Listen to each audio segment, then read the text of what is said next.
Hello and welcome everybody. It's a few minutes shy of 6 p.m. Pacific Standard Time, about 10 minutes early, on a Friday evening, which is my regular YouTube live stream day and time. So wherever you're at, hello, good morning, good evening, hello. Thanks for joining us here. And hey, I already see a lot of people are here today. We got Fu Man and Sarah popped in early. Oh no, Antonio and Tracy the vegan, Tracy the moderator. How is it going? So welcome everyone. Thanks for joining us here. This is what we do every Friday. This is the YouTube live stream that's not hosted by a sociopath or a narcissistic gaslighter peddling their expensive supplements. No, I am your host, simple me, Ryan of Happy Healthy Vegan. So welcome guys. Thanks for joining. And we talk about all and everything vegan, as you might guess from the Ask Me Anything. It's not really Ask Me Anything. Don't ask me to calculate the velocity of a star in orbit or something like that. No, we're talking about things related to veganism. So if you have any kind of question about veganism, come here and ask, and hopefully I have a good answer for you. I want to share that I'm not a medical doctor. I'm not a nutritionist, dietitian. I'm not a health professional of any kind. I'm just a simple music producer who's been following an ethical vegan lifestyle and diet for over 12 years now, and I'm 55 years old, so I'll share any experience and wisdom I have with you. I'm also educated in philosophy. I have a bachelor's degree in philosophy, and I'm a PhD philosophy program dropout as well. So our show here, instead of being like nutrition and based, I don't read through every last study or anything like that. It's critical thinking based and also evidence-based. So that's how we roll. We're not into woo-woo and stuff like that and gurus. We've used logic as our tool, and we see what the actual evidence out there says the best we can tell. So thanks for joining everyone. And also too, this show is for all people. You don't have to be vegan to enjoy our live streams here. You can be a non-vegan or vegan curious and just kind of ask some questions, and I'll give you my best answers. If you think veganism is too expensive or something or whatever, voice your concern here, and me and I'm sure some of the others here will be happy to answer it for you. And also too, on Fridays we open this up also to people who are just not vegans, to anti-vegans. If you think veganism sucks, if you think you have some great thing you want to tell me that's going to debunk veganism, make me stop what I'm doing, and because veganism all of a sudden makes no sense, bring your best argument and just state it. Don't just keep throwing different unrelated non sequitur tidbits out. Give me your best argument, your best evidence, whatever you have. State it as clearly as you possibly can, and I'll have a look at it. I'll look at it with an open mind, and I'll even try to strengthen your argument too if it needs some, and respond to it. So that's what we do here on Fridays, all things vegan, and on occasion we will get into an anti-vegan attempt to debunk veganism. So let's hold our breaths, guys, and hope that veganism survives and withstands this Friday evening live stream, and the concept of veganism will be able to flourish and continue into the future. Or will it suddenly be brought to a stop this evening by some anti-vegan just waiting to get in here? So hello everyone, how is it going? Good to see everyone here already. Wow, that's quick, guys. Let's see, what have I missed here? I see a lot of our happy fam here. I'm on a little early. I was prepared, I guess. I got everything ready. I got to get a lot of pieces together here on my computer, different pieces of software and audio and the like. So everything was smooth, and I didn't want to sit around for 10 minutes, so I came on a little early, so hopefully I didn't mess up any of your guys' schedules. If you're watching after the fact, hello, maybe you can't come here until the top of the hour. Hopefully you're not going to miss much in the first 10 minutes here. Hopefully, veganism won't get debunked in the first 10 minutes. If the live stream ends abruptly, you'll know what happened here. So let's see here. Let's look at the questions. Dr. Bear, you finally got COVID this week for the first time. It's not fun. I'm sorry to hear that, Dr. Bear. And let me know, how'd you know it's COVID? Because I've had a cold. Angie and I have been battling what's it seems like just a weird cold. Did you take a test, or was it severe? We're not having anything really severe. I know there's this thing called Norovirus that's really going around right now, and colds are going around. Let me know. Did you get tested, and what kind of symptoms are you having? Because I'm still not 100% yet. You might be able to tell I sound a little congested in the nose still, but I'm way better than I was when you first saw me a couple live streams back.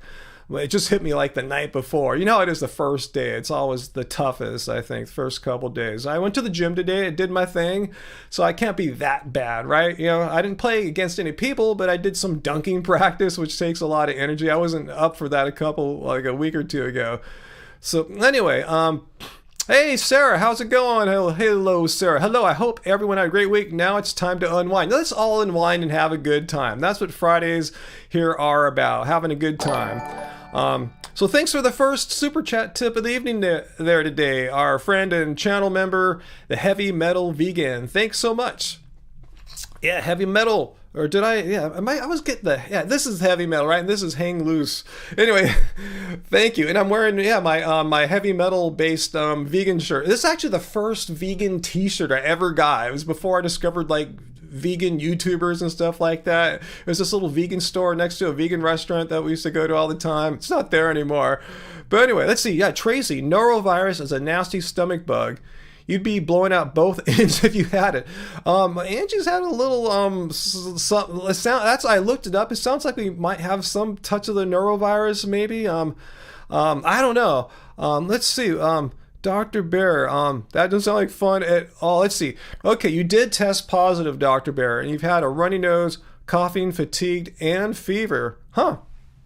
Maybe we got, I don't know, because we've had a lot of that stuff too. Not so much the runny nose is like the first day, but yeah, and she's been coughing a lot and tired, and she did have a fever for a couple, a low one, just like, some aspirin just knocked it right out basically. So I don't know, I have no idea. All I know is we're not perfect yet, and I'm waiting to get better because it's getting really tiring. So I hope you're doing all right, and maybe we should take a test. We do have a COVID test that I got from the government like a year and a half ago, and we were going to take it, but it said it was expired a few months ago, so I don't know if I should even bother putting crap up our nose that's going to feel uncomfortable and it's not even valid anymore. So I don't know. Anyway,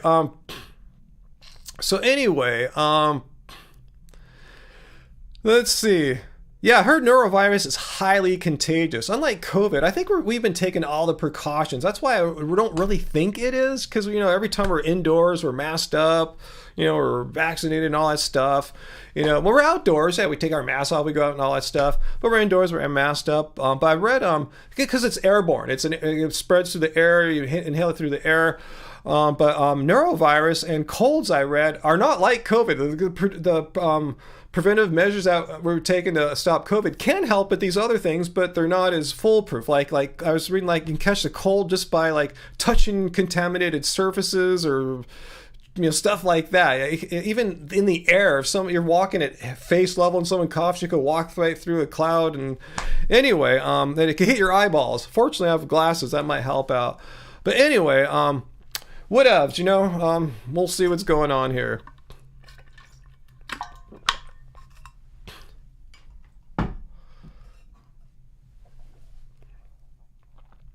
What's that, Froggy? Ryan, it's really insulting to me when vegans compare them being made fun of for being crazy and rude to black people that get attacked and hated for no reason. Well, let me give you my comparison here, Froggy. I don't want to speak about black people. I'm a person of color. As you can probably tell here, I'm not fully European white. I'm 3/4 Chinese, Asian.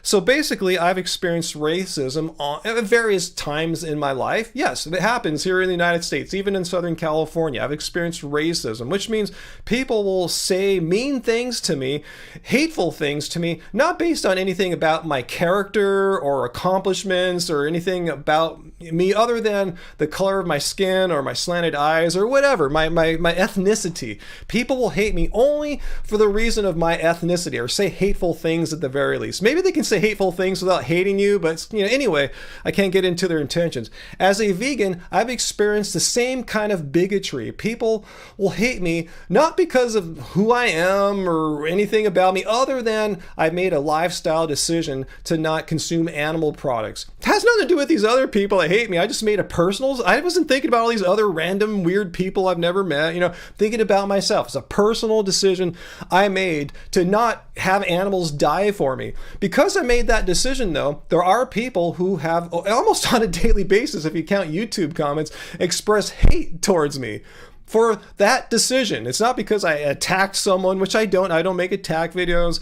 It's because I made a choice. So there is a similarity there, Froggy. So I'm not sure where you're getting off. I'm just sharing you my experience. It's not exactly what you brought up there completely, but I'm sharing you. I know what bigotry and hate and racism is, and I experience similar things from hateful people as a vegan. Not to say it's exactly the same, but it's pretty damn close. Hey, VLAM, how's it going? Peter, hey Peter, how's it going? So you're saying my favorite anti-vegan. We can take a guess there, huh? Does their name remind us of venereal diseases? Made a video about Cosmic Skeptic. Yeah, because she, Clarice, or whatever her name is, so informed and educated on veganism and stuff. Yeah, right. I'm sure she's just making crap up, right? Anyway, thanks for sharing that with us.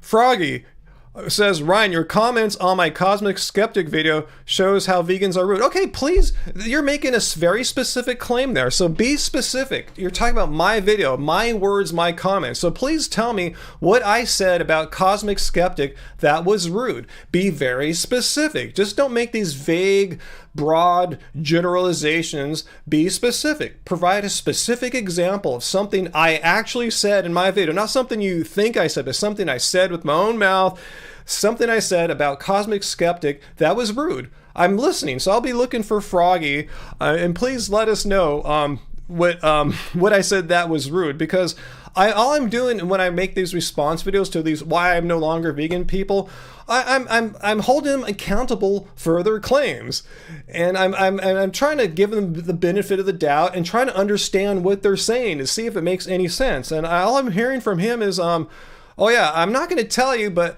I am certain that I have a health condition. Like certain, like how? He didn't explain. Did he meet with medical doctors, nutritionists? Like certain means you left no stone unturned. You have 0% possibility of being incorrect, which I highly doubt. Anyway, and he said the only way to solve this medical problem was to eat fish. I have not yet to hear of any medical condition whose only cure is to eat fish. If it's an omega-3 situation, I know for a fact there's plenty of plant-based ALA, DHA. I take them myself when I need to. So what's the deal here, Froggy?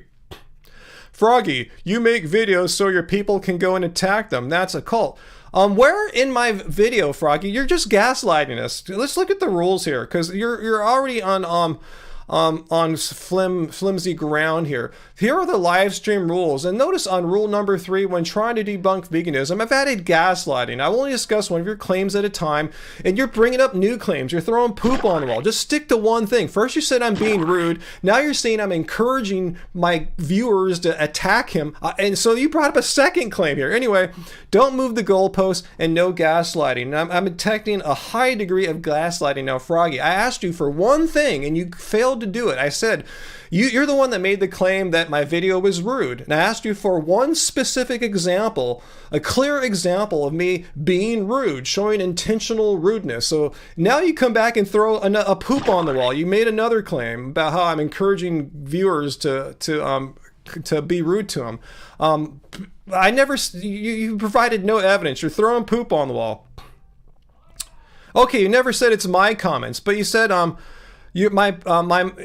my people, you're saying I'm somehow encouraging people to attack him. Please be specific. Where in my video am I telling viewers? In fact, I kind of, because of people like you, I regret not having said what I said on my previous video to why I'm no longer vegan person. I said, please don't go to her comments and attack her. And likewise, please don't go down in my comments and attack her. Let's be compassionate and respectful. She might find her way back to veganism. I didn't say that on this video. I forgot to say that. But anyway, please let me know where I've encouraged anyone to go out and attack someone for not being vegan. Please let me know. I'll be waiting, Froggy.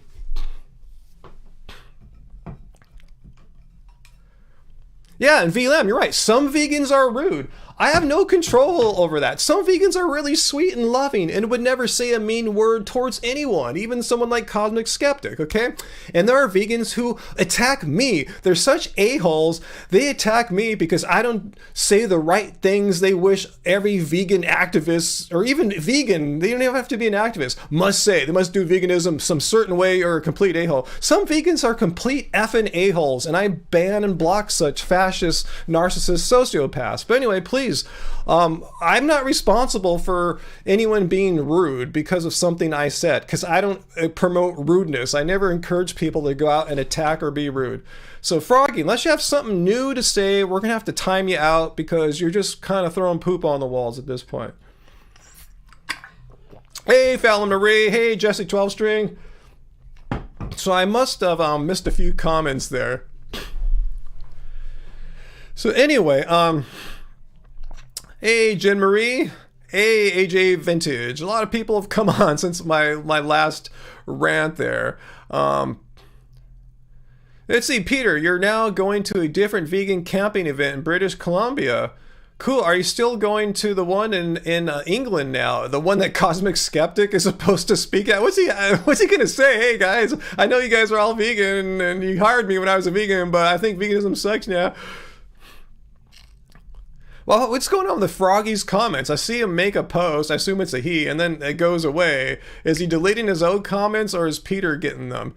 Yeah, Peter says VG, who I've blocked from my channel for being rude and sociopathic, was much more rude to Cosmic Skeptic than I was. Yeah, because that's his brand. That's what he's known for. He's an a-hole, and he wears it proudly. He doesn't try to hide that in any way.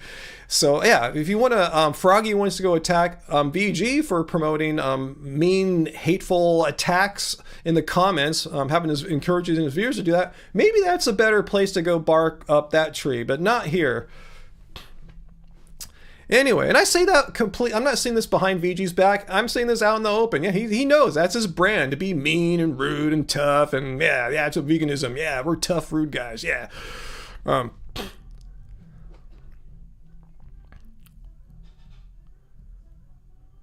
JJ, I don't want to talk about health questions like cholesterol. All I know is I have a cardiologist that I started visiting last year, and I kind of remember her saying there's really no such thing as too low of cholesterol, and she would know because cholesterol is one of the big, things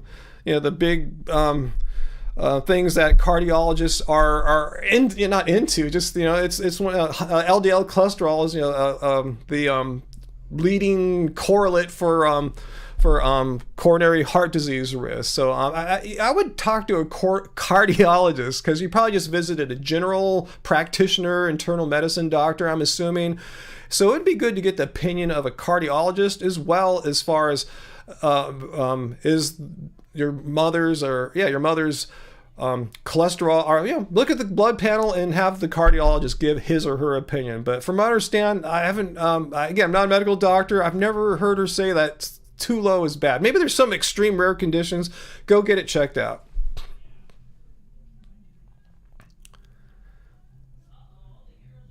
Yeah, Tracy, huh? Sounds like a good problem to have, really. I mean, but yeah, again, get an opinion of another doctor, particularly a cardiologist.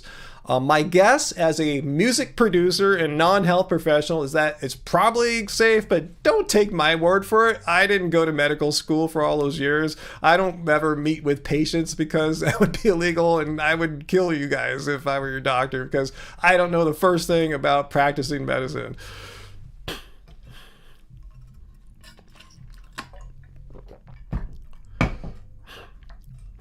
Yeah, Sarah. Yeah, it sounds like, having my total cholesterol be under 100 would be kind of like, ooh, that sounds really low. But if the doctor says it's cool, if the cardiologist gives it the thumbs up, then that's what matters most. Oops.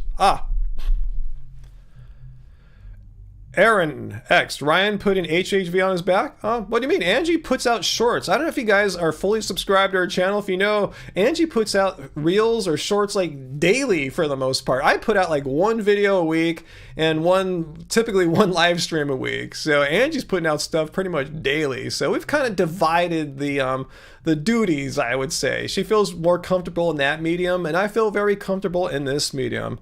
Yeah, I'm telling you, Aaron, she's out there. Make sure you subscribe to her channel. She puts out shorts. I just saw her put one out earlier today, I thought, about something we ate at Disney California Adventure. She put out a squirrel one, I think, yesterday. I mean, she's pumping these out all the time. She feels quite happy in that space, doing shorts and stuff like that, because unlike me, she doesn't really care to hear from these anti-vegans trying to debunk veganism and trying to attack us personally. Oh, you guys are so old for vegan. Just all these dumb things you hear, from anti-vegans and stuff, people like that. So she kind of likes just doing the shorts, putting out content, and you still see her. She's in them. She's in the shorts, but as far as speaking to the public and interfacing the public, I'm cool with that. She just doesn't want to. She's a 55-year-old lady, a woman, like the age of a lot of your moms or even grandmas. You think they want to get attacked on a daily basis, from weird random strangers attacking them on their appearances and just attacking their food and everything and just attacking anything they can imagine? No, that's not healthy for anyone. I can handle it pretty well, but not everyone is equipped. Especially if you're like a mom or grandma aged person, they don't need to hear it from like some mean 20-year-old guy who thinks he's Joe Rogan, or whatever, Andrew Tate. Let's see. Peter, your friend went to Disneyland and got the mushroom stew in the bread bowl. I think I've had that before. I'll ask if he must have. I'm thinking of the gumbo. Is that what it is? Anyway,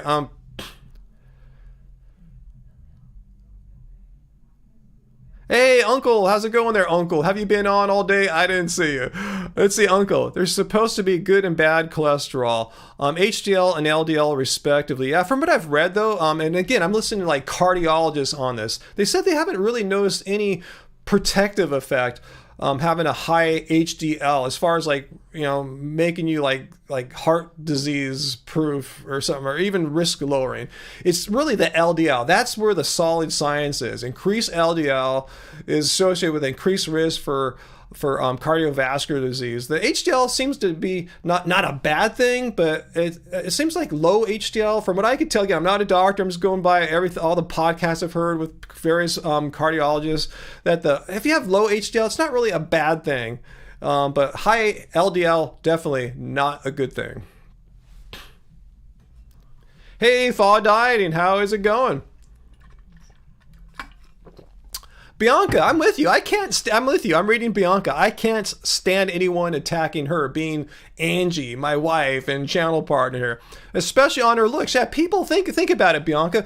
What kind of a-hole, an ageist, idiot, hate person goes up to a 55-year-old man or woman and starts criticizing them for their looks? It's like, yeah, of course I don't look like I did when I was 20. No one does, It's just unhealthy to just have to hear and be the recipient of such crap hate on a daily basis. Yeah, she also has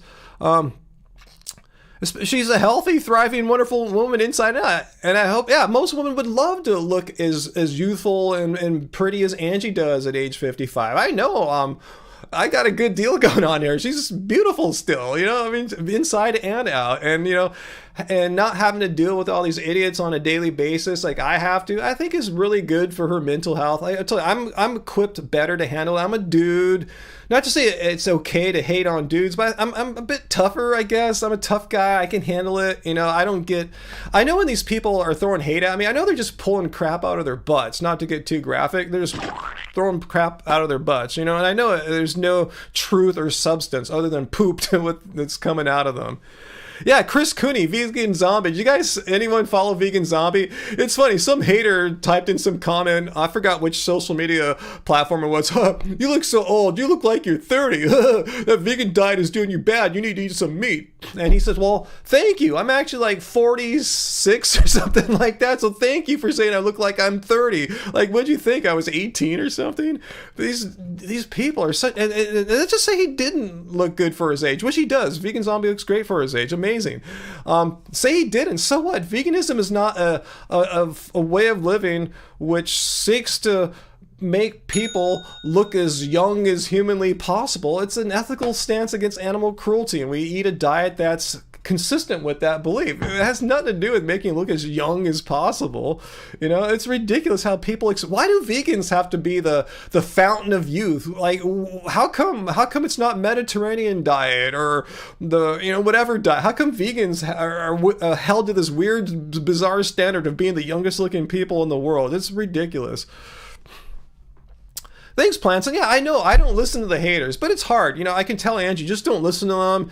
It's easy to say that, but still, when those words enter your consciousness and they seep through your brain, some people feel the weight of that hate more directly and intensely than others. I can just block it out, you know.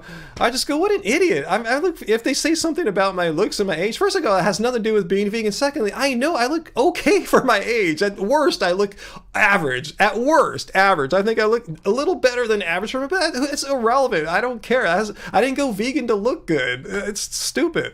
Anyway. Yeah, Plants, and they probably look 35 at 20. Yeah, no joke, huh? VLAM, yeah, I saw your question there. Yeah, watching Joey Carbstrong's video, framing veganism as reducing animal suffering versus against rights violations. Well, let's look at the definition of veganism, because I've always said there's no word in here about reducing.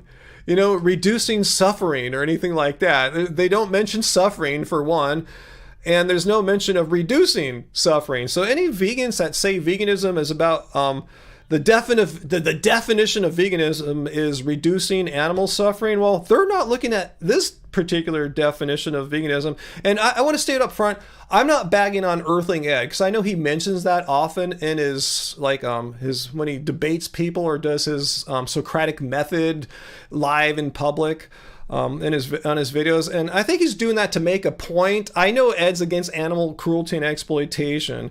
And I think the definition of veganism as it stands, yeah, it doesn't include any particular mention of rights, but here's the thing, the definition, it could include rights. They could definitely add that on. I'd be full on for that, but it'd get quite wordy. And you know what, I think the power of this definition is to explain to your average person, your average poop thrower that comes into these live streams, or the Jordan Peterson, Joe Rogan types, to explain to them what veganism is. Like, no, it has nothing to do with about looking youthful forever. It's not about, for Joe Rogan, having high testosterone or six-pack abs. And I have really high testosterone. It has nothing to do with that stuff. It's being against animal cruelty and exploitation. And it says veganism is a philosophy.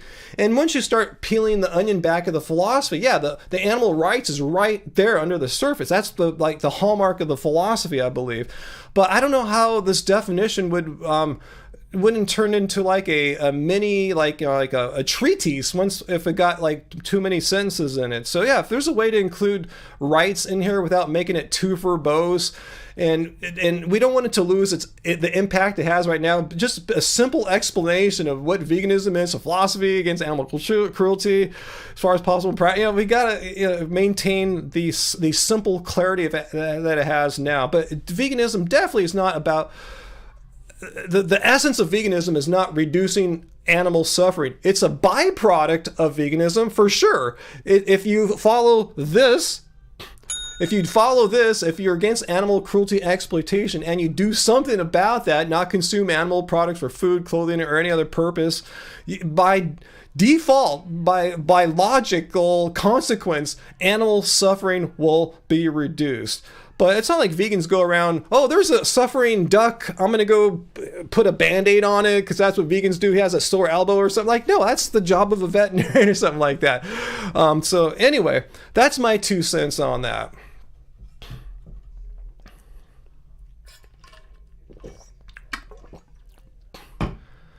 So what do you think about all that, V? That my whole discussion there. But I've never tried to frame veganism as some kind of reduction of suffering, because once again, it's just simply not in there. It's a stance against animal cruelty and exploitation. If someone really has it in their head, the essence of veganism is reduction of animal suffering, they've kind of missed the point a little bit. They're close. They're really close. That's again the consequence of being vegan, but it's not what veganism is.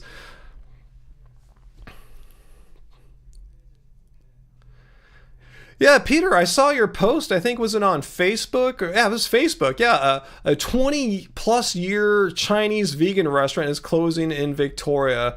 Yeah, it's sad to see some of these old school places closing down. You know, I told you out here by where Uncle lives at, there's like a 20 or 30 plus year old school hippie vegan restaurant that just closed down. Cam, do I think oysters could be vegan? Well, let's look at the definition of veganism. It's a philosophy. Right off, a philosophy. Oysters don't have brains to produce conscious thoughts and therefore are unable to make decisions, moral decisions, and philosophical thinking. So, no, oysters cannot be vegans. I think that's what you're asking.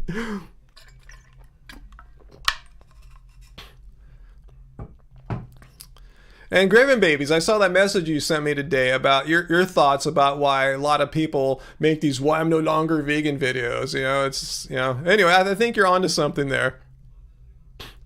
VG is telling people to eat oysters now. And I'm not going to say anything about that. All right, you guys know my thoughts on him, and I've explained my thoughts on bivalves hundreds of times. Yeah, Muthulian, yeah, why would someone want to eat a fleshy type thing that moves? Can oysters be included in a vegan diet? Well, I just got, let me read you something I got an email I got yesterday, or what was it? Was that the day that Joey's video came out?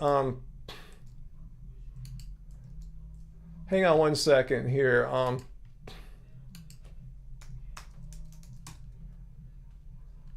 Let's see.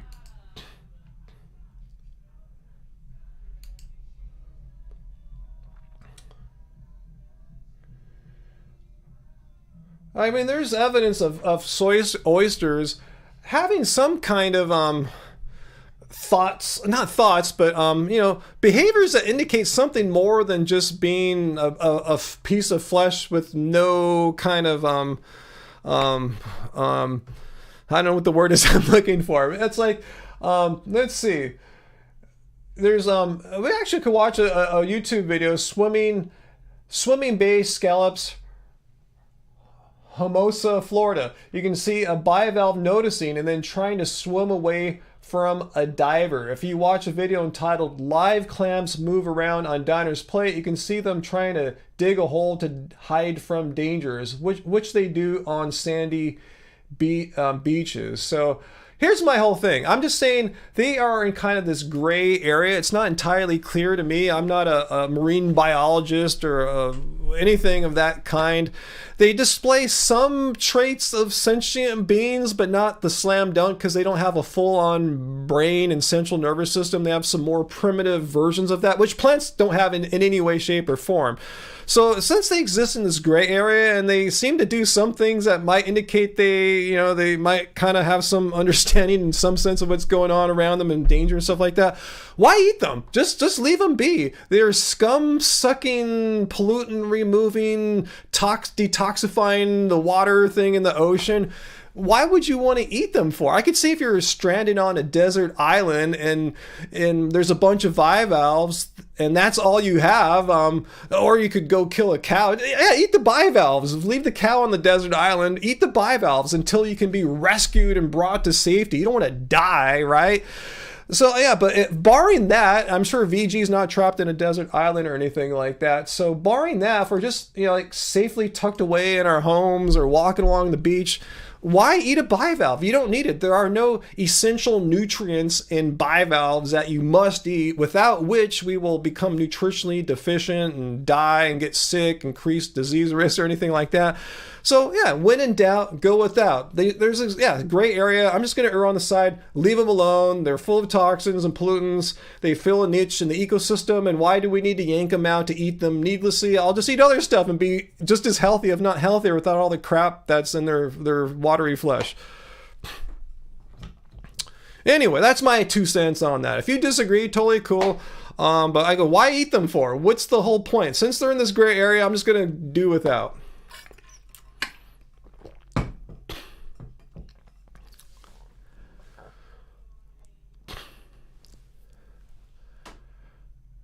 Cam Kinnison, don't be mean. Who's being mean? Was I mean right there? Planson, we should eat the island. You can't eat the island, unfortunately, the desert island. Wesker's being mean. Well, maybe you said something like about eating an animal or something like that. Yeah, Wesker. That doesn't sound too mean. Exactly. They clean the oceans. And bycatch, they're also an animals. Let's see, Robert. Hey, Robert. Bivalves have nerve gangler like animals. I think that's how you spell it. Yeah, well, how's it spelled again? Let me look right here. Whatever.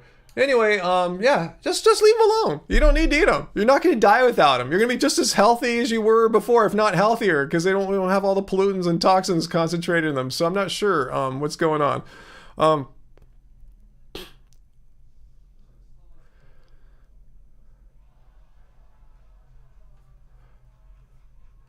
Is it a 3-day weekend?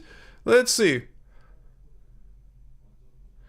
Yeah, I wouldn't. VLAM and Fa and Sarah, who's talking about? I wouldn't get too caught up in the definition of veganism.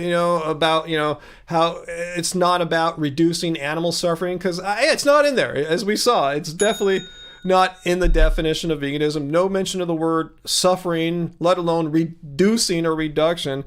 It's just, yeah, they're kind of two sides of the same coin, but, we're against animal cruelty and exploitation. And what happens if you're not cruel to animals, if you're not exploiting animals? Animals don't suffer, right? So it's kind of two sides. It's not even two sides of the same coin. It's like an arrow, a logic arrow. Like if you are not consuming animal products, not purchasing and participating and supporting animal cruelty and exploitation, then what follows as a consequence is, animal suffering is reduced on a global scale, local, personal scale. It's what follows logically. It's a logical consequence of following what veganism is about. So I don't think we need to debate vegans who believe one or the other. I think they just need to understand one is a consequence of the other and call it a day. We don't need to fight, right? There's no point we agree on the same thing for the most part. Okay, it's a 3-day weekend. What's going on? A President's Day. Okay. Is Monday President's Day? VLAM, you don't need to understand what deontology as far as ethical moral theories go versus utilitarianism. You don't need to do that to understand veganism. What I like about veganism is so simple. I wish Jordan were here. Han Solo's cousin, 14-year-old person. He understands veganism is, he understands it as deeply and as articulately as any person I know. And he knows nothing about utilitarianism or consequentialism and deontology. He's never heard of Immanuel Kant, the philosopher who came up with, who's attributed with deontology. You don't need to know that stuff. It's simple. Animals, don't harm them. Don't harm or exploit animals. They want to live. But yeah, people try to bog veganism down into really complicated moral theories that even students of philosophy have concepts that students of philosophy have trouble with. We just know it's wrong to harm animals because you don't need to. They're living, sentient creatures, beings just like we are. And they don't want to die just like we don't. And we don't need to eat them. We can eat plants. It's really a beautifully simple idea. But it's cool you're curious in that stuff, but it's really not necessary. I admit it's quite confusing.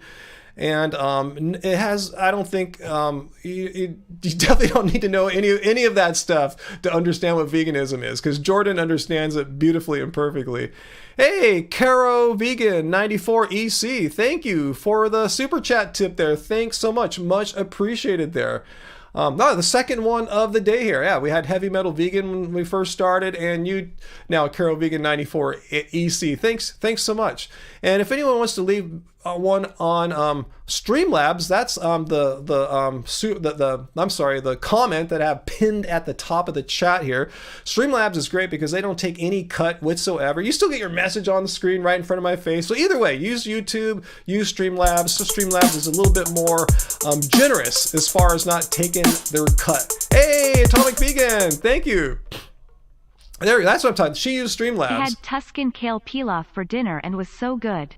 Thank you for your wonderful recipes. Thanks. See, and one cool thing about Streamlabs, we have it set up so if you super chat $5 or more, tip, whatever you want to call it, $5 or more, we'll have speech to text read your comment there. So yeah, the Tuscan kale pilaf. We just had that last night, as a matter of fact. I tell you, we have that at least once a week. Seriously, it's a staple of our diet and has been a staple of our diet for 5-6 years maybe. We make it in the pressure cooker. I guess there's other ways to do it, but yeah, just, pretty easy to make. Throw it together, stick it in the pressure cooker, hit 21 minutes, walk away, come back, and you got a pretty good meal there. So thanks so much, AJ. Or was that the night before? Because I remember last night we were really hungry. I think we had it the day before, actually. No, I can't remember anymore. I remember late night, though, like about 9 o'clock, I said, we're watching some people on TV, a band called EXO. They're a South Korean band, one of their reality shows from a few years back. They're in Taiwan, and they're at a restaurant, and not everything there was vegan, obviously, but they had like a 9-course meal, and some of the courses were vegan. We saw this tofu dish come out, and this veggie dish come out. We're going, oh man, that looks so good. I want some like vegan Chinese food right now. So I got my app out and ordered some tofu and greens from Panda Express. So that was our little treat to ourselves last night. Heidi, you know EXO? Yeah, EXO is probably, as far as large, K-pop bands, I like a lot of Korean indie bands, like smaller bands that don't like, have choreographed dance work and stuff like that. But as far as like your classic K-pop bands, EXO is my favorite. I play their songs on my guitar, like Lady Luck and She's My Lady. They both have lady in it. Anyway, that's what we did last night. We treated ourselves to some yummy Chinese vegan food.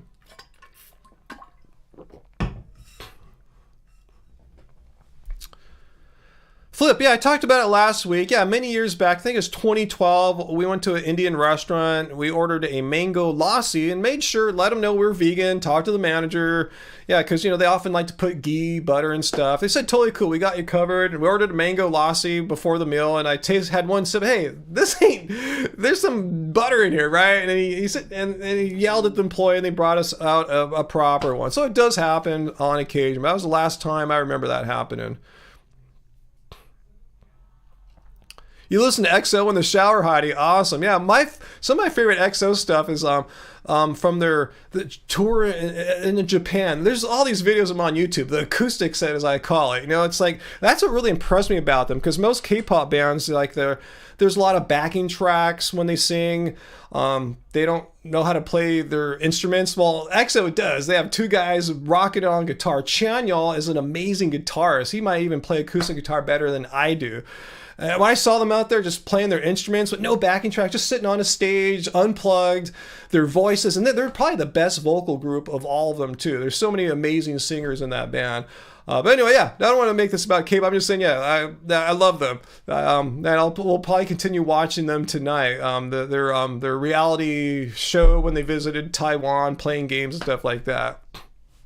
Yeah, in fact, Heidi, that video changed my life. When I saw Lady Luck live, the whole set, it was amazing. My Lady and Call Me Baby, Lady Luck, and the song after that, oh God, forgot the name right off the top of my head.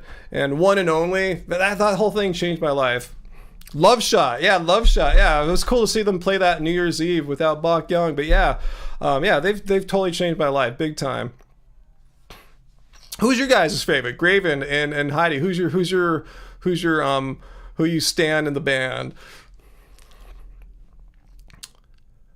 Anyway, I'm sure I missed some stuff there.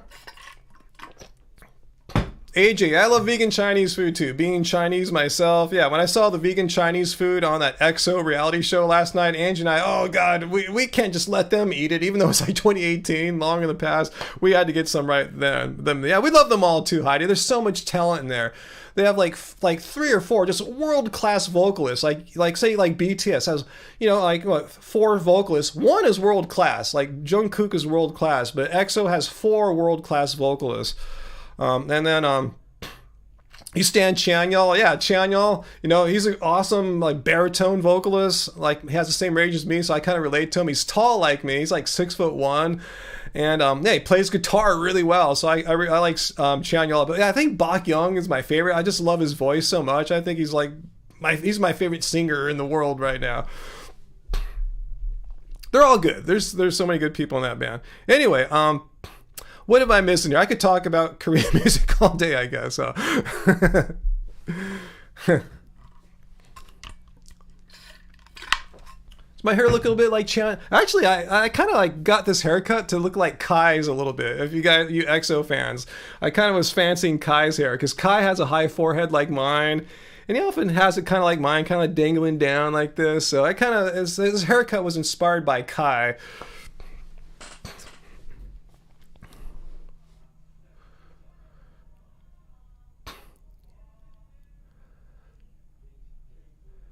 Cam, so what's in? You want to go vegan, but you don't want to take a supplement? Let me know, Cam, what your question is. I must have missed what you're asking here.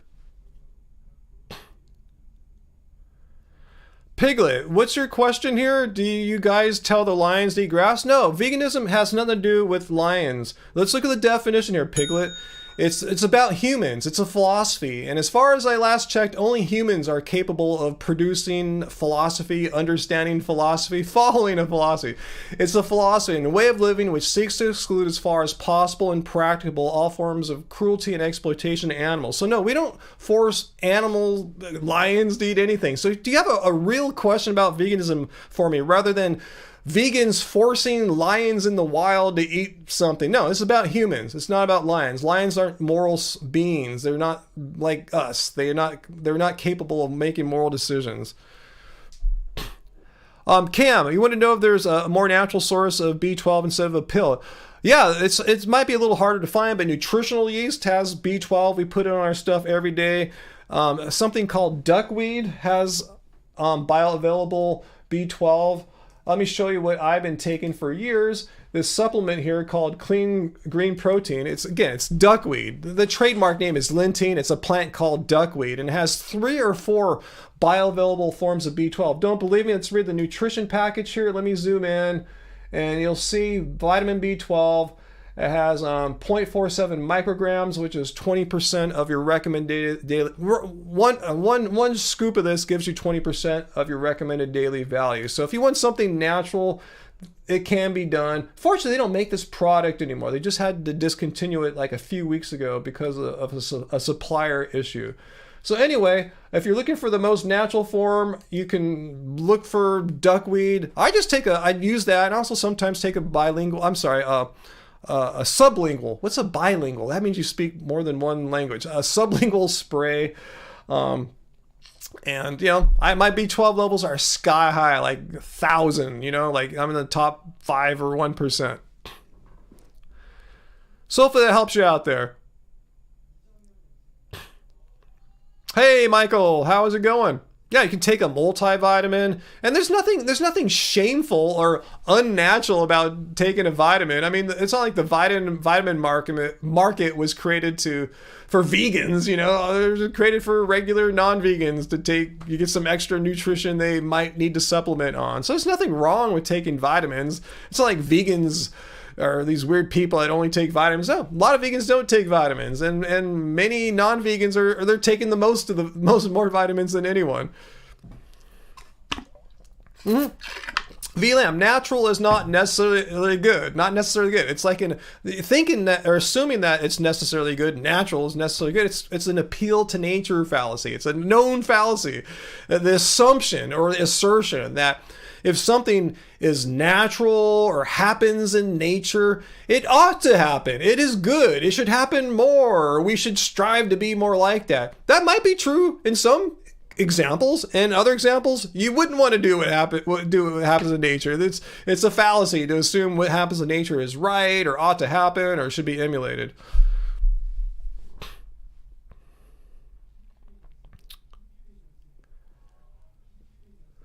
Piglet Bacon, why did your mods ban you? I don't know why they banned you. All I know is I answered your question about why do vegans force lions? No, vegans don't force lions to eat anything. So if you have a question, make sure you understand what veganism is first, okay? Piglet, is that your name? This is it. I might ban you just because of your stupid troll name. We don't allow trolling, but I'll allow you to ask your question. You understand what veganism is, though. This is it. It's a stance against animal cruelty and exploitation. So with that in mind, see, that's why I like this definition. I have to get into it and say, and in addition to this, it has, to do, it's animals have the inherent rights that people have, which I agree with.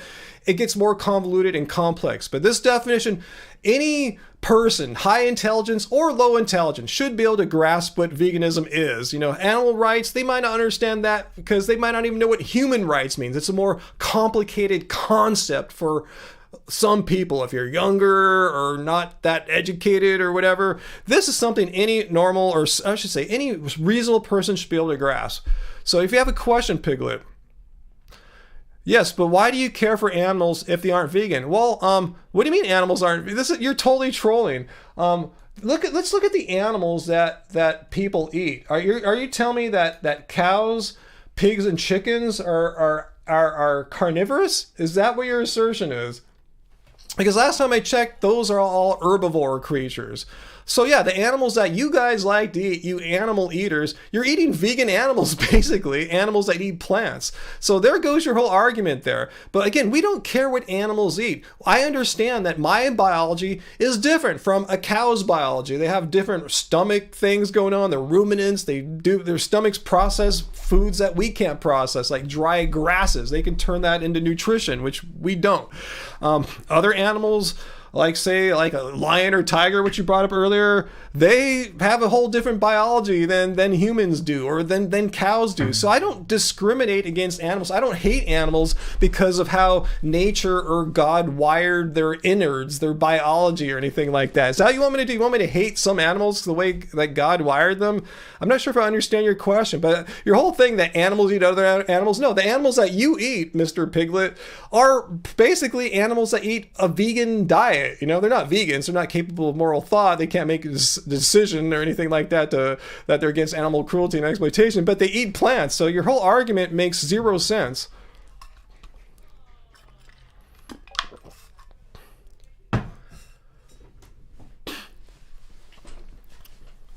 They eat bugs. Well, I eat bugs sometimes too, Piglet. When I go running, sometimes a bug flies in my mouth. Yeah, I might eat a bug sometimes. But if you look at where they get the vast majority of their calories, Mr. Piglet, they don't get it from incidental bug consumption. It comes from, in factory farming, from being fed corn and soy, livestock feed. If they're grazing out in the fields like a grass-fed beef, they're getting their calories primarily from grass. Yeah, they might get a few from bugs, but the vast majority of calories doesn't come from bugs.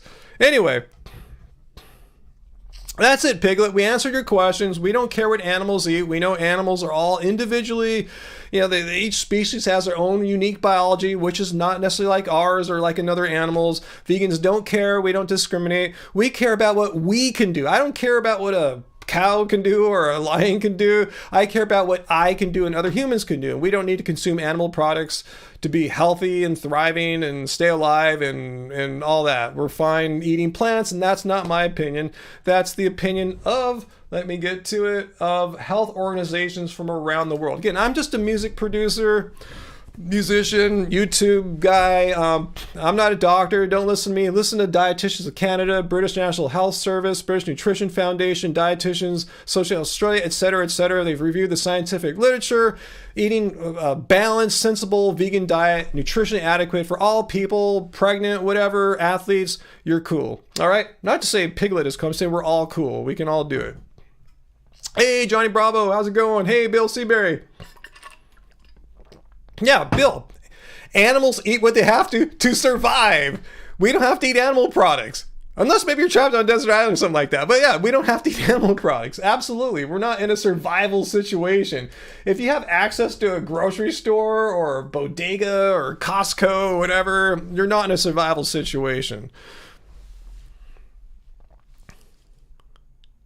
Hey, we have two Sarahs now. I didn't see a Sarah. Sarah number 2, Sarah S-A-R-A-H. You're new, right? I don't remember you from past live streams. So hello if you're new to us, Sarah, A-H Sarah. Yeah, as opposed to Sarah Sarah.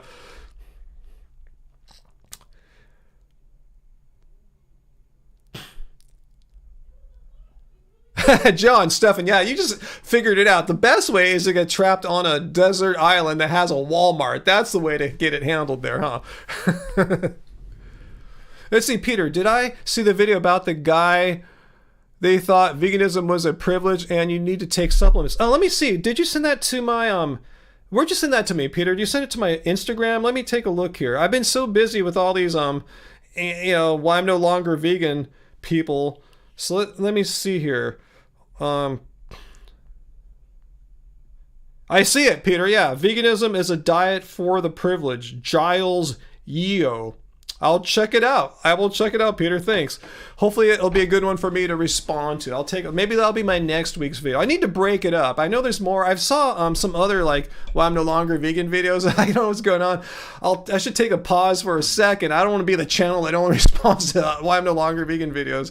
I'll get back to those though, but I should respond to this veganism is a privilege thing. Yeah, it's so privileged to eat legumes and grains and potatoes. Oh, I feel so bourgeois with eating beans every day. Oh my God.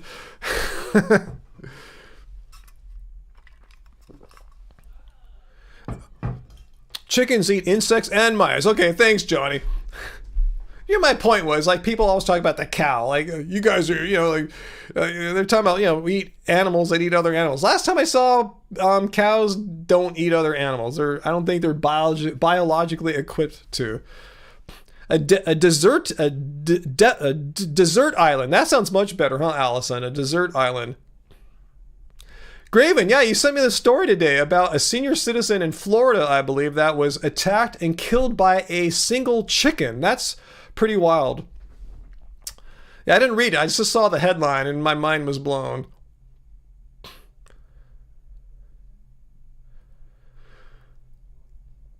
Tracy, hey Tracy, slicing potatoes in it right now. Yeah, really bougie, huh? Really bougie, slicing those potatoes. What'd you get, a 20-pound sack for $5 or something like that? So privileged. It's gonna last you a month. So privileged, See if your people's meat lasts them a month, and if it's the same price per calorie as what we're getting.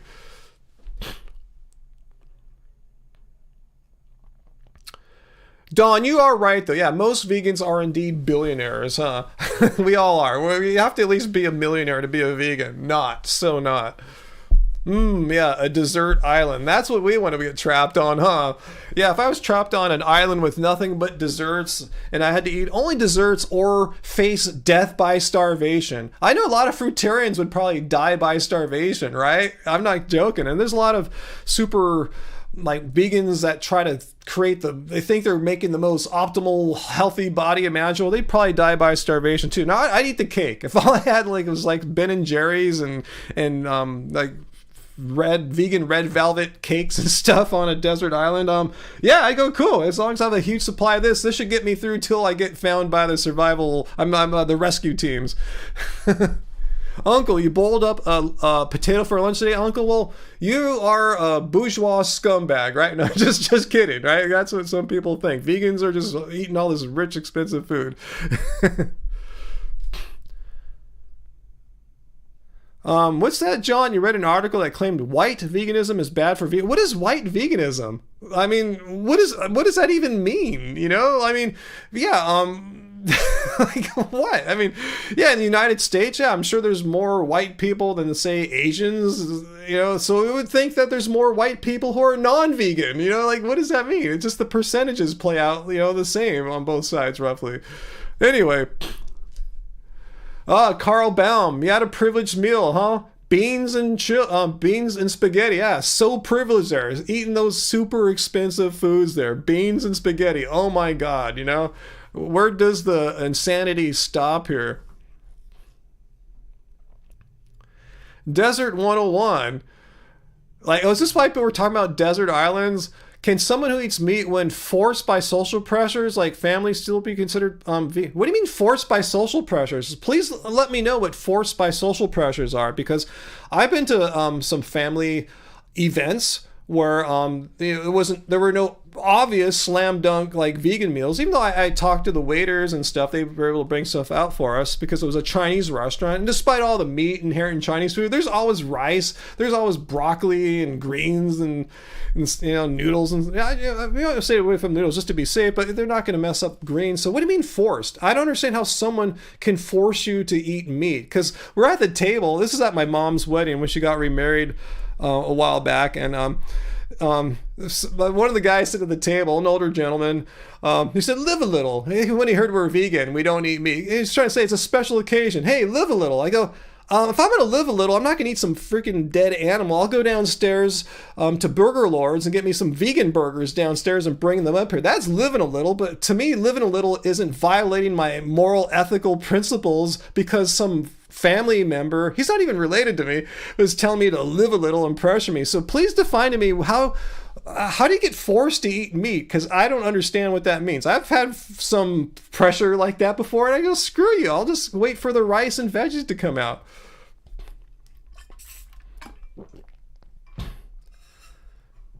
Let's say you have family who gets really hurt if you don't eat his little chicken or something like that, then tell them to grow a pair. I mean, tell your family members not to be such a precious snowflake. You're doing veganism for you and for the animals. You can't help if it makes them upset or something. It's not about them. You didn't go vegan to upset people in your family. That's ridiculous. If they are someone who really cares about you and understands you're doing this out of your deeply held beliefs, it's your thing. It's not their thing. Don't let them make it about them. They're playing victim. They're trying to say, oh, you're hurting me. Like, no. So you're saying the way to not hurt you is to harm the animals. Yeah, that makes a lot of sense. I have to violate my deep convictions about not harming animals in order to not harm you. They're making it a false dichotomy. Like, choose me. Don't choose me so you don't hurt me. So harm the animals though, so you don't harm my feelings. Tell them to not be such a just a precious snowflake. It's not about them. Tell them they're not the victim. Animals are the victim, and they're putting you in an awkward, crappy situation by putting you in that kind of trip there. Hey, Groundhog 11ish, thank you for the super chat tip there. Awesome guys, thank you so much.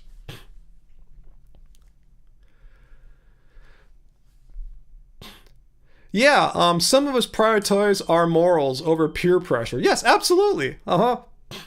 Absolutely. Couldn't have said that better myself. I don't care about peer pressure. I don't care if some friend of the family, relative says, hey, live a little, eat some of the meat. It's a special occasion. Your mom's like, no, I'm not going to like violate everything I stand for because of some guy telling me to do something I don't want to do that I know causes harm and I want no part in it. Anyway.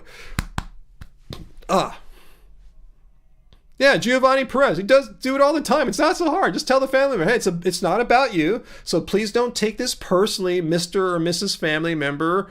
It's not about you. It's a decision I made for myself. I thought this through and I decided not to eat animal products. And I didn't do it to harm Uncle Tom or Aunt Betsy or I'm not, I shouldn't have made Uncle Henry. Okay, I didn't do it to, this is the first name that came to my head. Uncle Henry or Aunt Betsy. I didn't do this to harm you or displease you or anything like that. It's about the animals, not you. Hey, Professor Cicely. Hey, thanks for the super chat tip there. Vegan demographics are... I didn't mean that, oh, Wally. The uncle thing as Uncle Henry. This is the first name. One of my best friends is Tom. I was just looking at his Instagram earlier today. He's a painter. I was looking at some of his paintings that he put up today, and so Tom is on my mind. So that was probably the first male name that came to my head. I didn't mean to say Uncle T there. It's Uncle Henry, okay? No one take anything I said, any kind of racist thing there whatsoever, because I'm not. Anyway, Professor Cicely, thanks for the super chat tip there. Vegan demographics are interesting and worth discussing. Black and poor people are disproportionately vegan. Huh? What kind of? That's interesting. What data do you have? I'd like to have a look at that. Black and poor people are disproportionately vegan. What do you mean? I kind of don't understand that. You mean they're disproportionately eating a vegan diet? Because I don't think there's a disproportionate amount of black or poor people who are choosing veganism. Let me know what you're talking about there. It sounds, whatever data you got there sounds interesting. So please share that with us. All right, Johnny, you've got to head out. Thanks for being here tonight. And let's see, Angie just sent me a message here. All right, cool. Anyway, Dr. Bear said it perfectly here. I'm sorry to hear your grandpa, your Uncle Henry, is pressuring you to violate your morals. That seems awfully manipulative and abusive of them. Absolutely, that's what I'm saying. It's not cool or fair for them to put you in that position to manipulate you.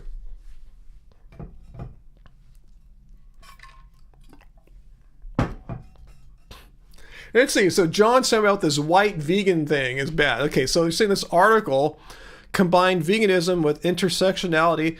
They are related. They are not one and the same thing. You can be both. You can be one or the other. They're not identical. Anyway, and claim that white vegans are privileged. But how about non-white vegans? I'm not privileged too. I mean, this is kind of racist in its own way. It's saying white vegans are privileged. How about us non-white vegans? We're not privileged too. That sounds kind of like unintentionally racist claim there. And that white vegans activism is illegitimate. So only a poor, underprivileged person can be a vegan activist? What kind of bullshit is that? Who is this person to define who or who cannot be a vegan activist? Complete bullcrap. Who is this person? Have him come here. I want to talk to him because this is complete stupid. Who is it? This person's probably not even a vegan. How can this person define who can be a vegan activist? Who is this person? They think there's some kind of god or something, some kind of fascist who can determine who can or can't be a vegan activist? Complete nonsense. Anyway. Yeah, Heidi, good point here. It's weird how meat eaters think of animals as food. Yeah, for us, it's not even an option. It's not something to be considered to go into my mouth and chew. Exactly. When you just can't eat it. It's like poop. I tell you, when I see meat, it's similar to seeing poop on the floor. If I see meat on the table or poop on the floor, I look at both of them and go, ooh, gross. And also, don't think, should I put that in my mouth? It's like the same kind of thing. It's the same, I perceive them in the same way. They're not considered food items or things to ingest in my body, and they're both considered like, ew, gross.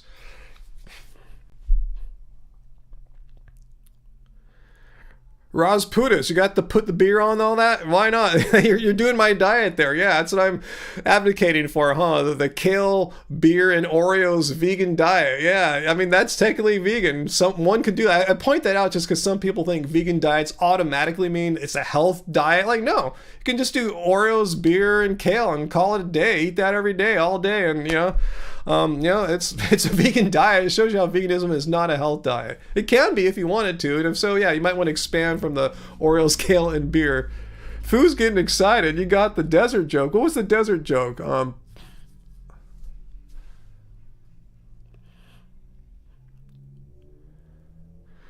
I've heard about that film. They're trying to kill us. Liquor Tizor. I haven't seen it yet, though.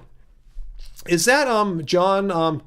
A Badass Vegans movie? Because I know I've met him many times. In fact, I've asked him that we should play basketball sometime because he played in college at Arizona, and he's about my height and he's built a little bit bigger. But he played. He played in I think that's a D1 school, if not D2. So I want to play him sometime. But our paths haven't crossed much since COVID. In fact, I haven't seen him since COVID.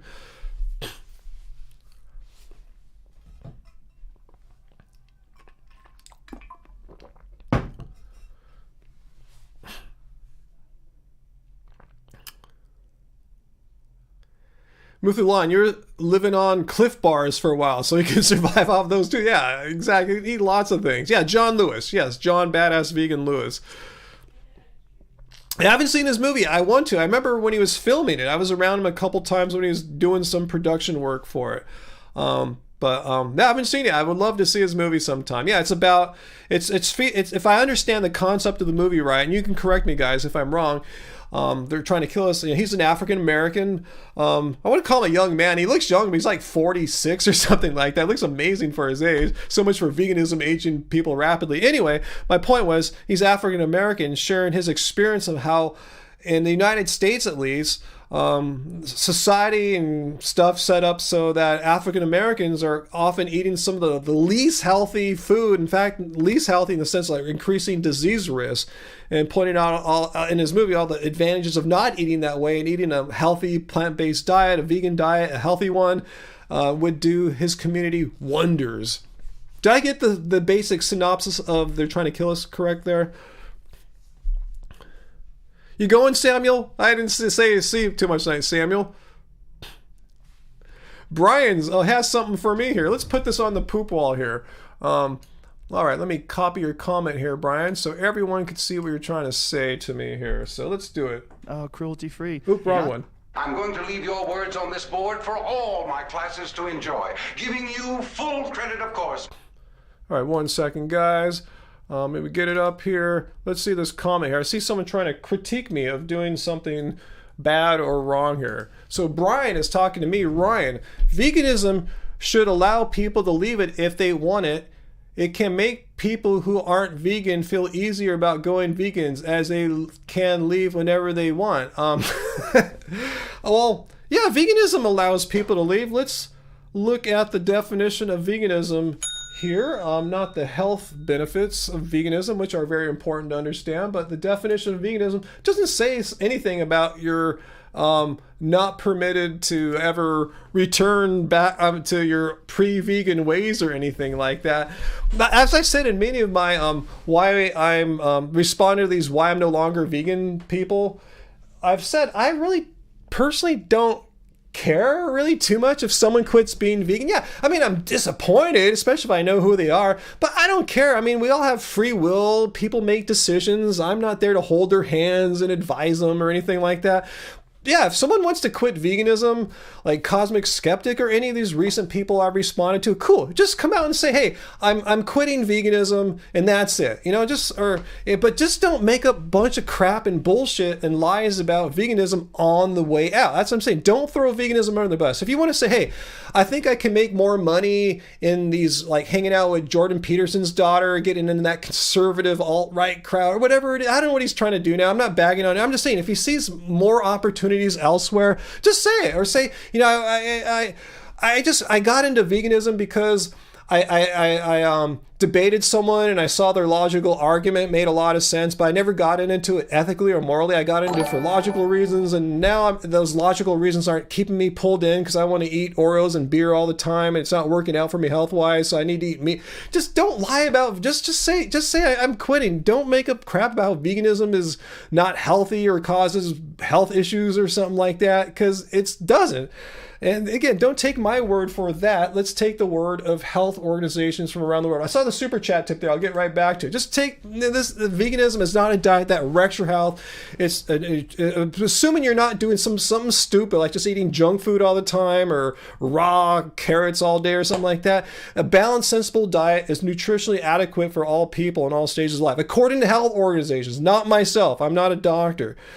So yeah, people can leave all they want, whatever. Just don't make up lies and try to tell people that veganism is somehow like, you know, some bad diet that wrecks your health or stuff like that. So let me see. Let's see. So Professor Susser, thanks again for the super chat tip there. Let me check this out. So according to Pew Research, 8% of Black Americans are vegan or vegetarians versus 3% of the general population. This is news to me. I've never heard this before. Anyone else have anyone else seen this data before? I'm just kind of curious how they did their research on that. I mean, that kind of runs contrary to my personal experience of, like, you know, going to vegan events. And I would assume that, you know, Black people and non-Black people go to vegan events in a similar proportion of representation. I don't know. There's a lot of assumptions. I'm just saying it kind of goes against my general experience. That's interesting. Yeah, thanks, Wesker. I'm not sure what Brian's saying. Yeah. Ryan, they're just saying how they felt on the diet. It can make many people feel good, but can also make many people feel bad. Cool. I mean, they're just doing, if they're doing a plant-based diet and they don't want to change, I mean, what makes them feel bad? That's what I'm saying. Veganism doesn't make you feel bad. Like, what here it says, oh, veganism, a well-planned vegan diet can meet all your nutritional needs. It is safe and healthy for pregnant, breastfeeding women, babies, children, teens, and seniors. But it can make you feel bad, maybe. Like, what does make you feel bad? If it made you feel unhealthy or bad, they would mention the risk here. And they're not saying there's some kind of downside of following a well-planned vegan diet. And from what people told me about Cosmic Skeptic, he wasn't really following a well-planned vegan diet. A lot of people said he's eating a lot of junk food, and primarily junk food, as I kind of wondered and speculated. Good point, Brian, but whatevs. There's nothing in these position statements about it can make some people feel bad. Yeah, it can make you feel really bad if you're eating crap. If you're just eating kale, beer, and Oreos all day, if you're just tripling those foods all day, just eating kale, beer, and Oreo, yeah, you'll probably feel bad. If you're just eating raw carrots all day, you'll probably feel bad. If you're eating junk food all day, whether you're a vegan or a non-vegan, you'll probably feel bad. It has nothing to do with veganism. It has to do with getting a non-nutritionally adequate diet. This has nothing to do with veganism. Non-vegans can get non-nutritionally adequate diets. Vegans can as well. There's nothing about the definition of veganism says you automatically reach all your nutritional needs. You can eat a crappy, junky vegan diet. You can eat a crappy, junky, non-vegan diet. This has nothing to do with veganism.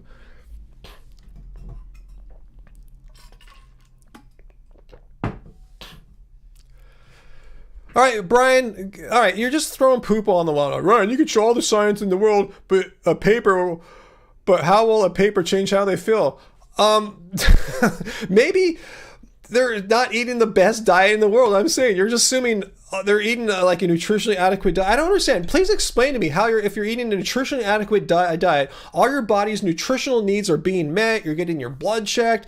You're meeting with your doctors and everything's checking out. Like, then why would you feel bad if everything is working out good? That makes zero sense. Yeah, this can happen if you are not meeting your nutritional needs as a vegan or non-vegan. So thanks for sharing with us, Brian. And you sound like someone that comes every live stream every Friday and changes their name. I can just tell from the tone of your questions. Okay, we answered your question here. Thanks, and hasta luego.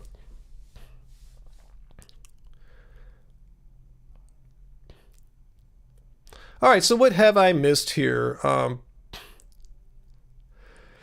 Let's see. Okay, John Steffen, you want to share that article with me? I can't find the article about how there's 8% of African Americans are apparently vegan according to this article. I can't find the article I read, but if you Google white veganism, there are a lot. Most claim that whites are appropriating veganism from indigenous peoples or Africans. They also attack PETA a lot. Okay, let's just say they're right. I think this article is wrong, and I haven't researched it. It just sounds wrong. The numbers sound. Let's just assume they are right, okay, John? Who cares if there's white vegan activists? Who cares? Everyone has the right to be a vegan activist, and if anyone's going to limit how many people from each race can be vegan activists, only like so many white people, so many Asians, so many Africans, that's ridiculous. That's stupid. That's fascist to limit what people can freely express in a free country with their words and actions. There's nothing that should stop any person of any race, creed, culture, anything like that from being a vegan activist if he or she wants to. It's a free country, except you have some of these like super hyper extreme left types that it gets so far left it's becoming fascist now. It's like no, anyone could be a vegan activist. I don't care what your race, color, or anything is. If you want to do it, don't listen to these people trying to limit what you can do in a free country, because that's fascist crap. And we don't do sexist here. So do we have a sexist here? Sarah, let me know if I missed sexism, because if I see someone being sexist, we will kick their ass right out of here. Yeah, Allison, imagine gatekeeping. Imagine how pompous and self-righteous a person must be if they can gatekeep who can speak out for others. Like, who is this person? Are they God all of a sudden? They can like define who or can speak out on behalf of animals, or what else can they limit? Can they limit who can speak out for other things like landmine awareness and rape awareness or whatever? Like, who is this person? Okay, Brian, thanks. Yeah, you're saying some people might not feel good on a vegan diet. Awesome. Thanks for bringing that up. All right, let's move on. And if you keep trolling the comment, can one of our moderators put Brian in timeout? And just put him in timeout for him. I know he's the same person that comes back every week with a different name. Yeah, Dr. Bear, to Brian, there's nothing magical about animal products, meat, dairy, or eggs. If a vegan feels bad, they should talk to their doctor. Exactly. Get their blood checked instead of blaming effing veganism for causing all these horrible problems. Go to a doctor or nutritionist. And I don't care if you're a vegan or non-vegan. If you're feeling bad, talk to a doctor. Talk to a health professional. Get tests, whatever they recommend. But don't blame veganism, because a lot of non-vegans feel like crap too. And it probably, it can be something that could be worked out. Yeah, they can go to a doctor. Yeah, Carl, landmine awareness sounds fun, actually. This is the first weird thing that came to my mind. Governor DeSatan. Yeah, see, I hear that's so far right. So either extreme right, extreme left, seems to always lead into fascism. I don't know why it works out. If you're extreme either way, it turns towards fascism. So I don't want people to call me you're just some lefty guy. No, I hate extreme fascism on both sides.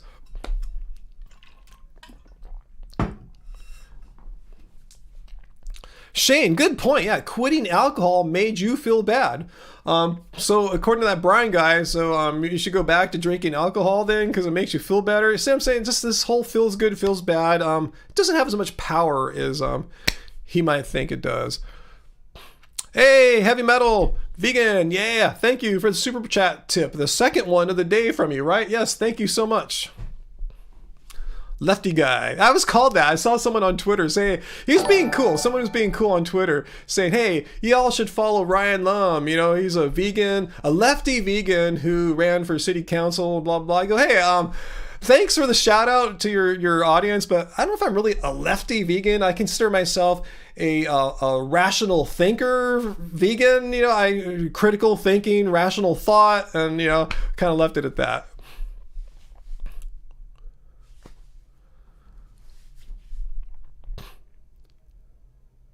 Hey, produce not pills. Do I think it's okay to be intimate with a non-vegan as a vegan? You're asking the wrong person. I've been with Angie since we first started dating in 1998. Here we are married, since 2005. So I don't know what it's like to go out and date someone anymore. So you're asking the wrong person. I can speak on my high horse as someone who's not going to enter the dating world anytime and just speak purely theoretically. And say I would find it really difficult to have a serious relationship with someone who didn't share that really deep moral conviction that I have.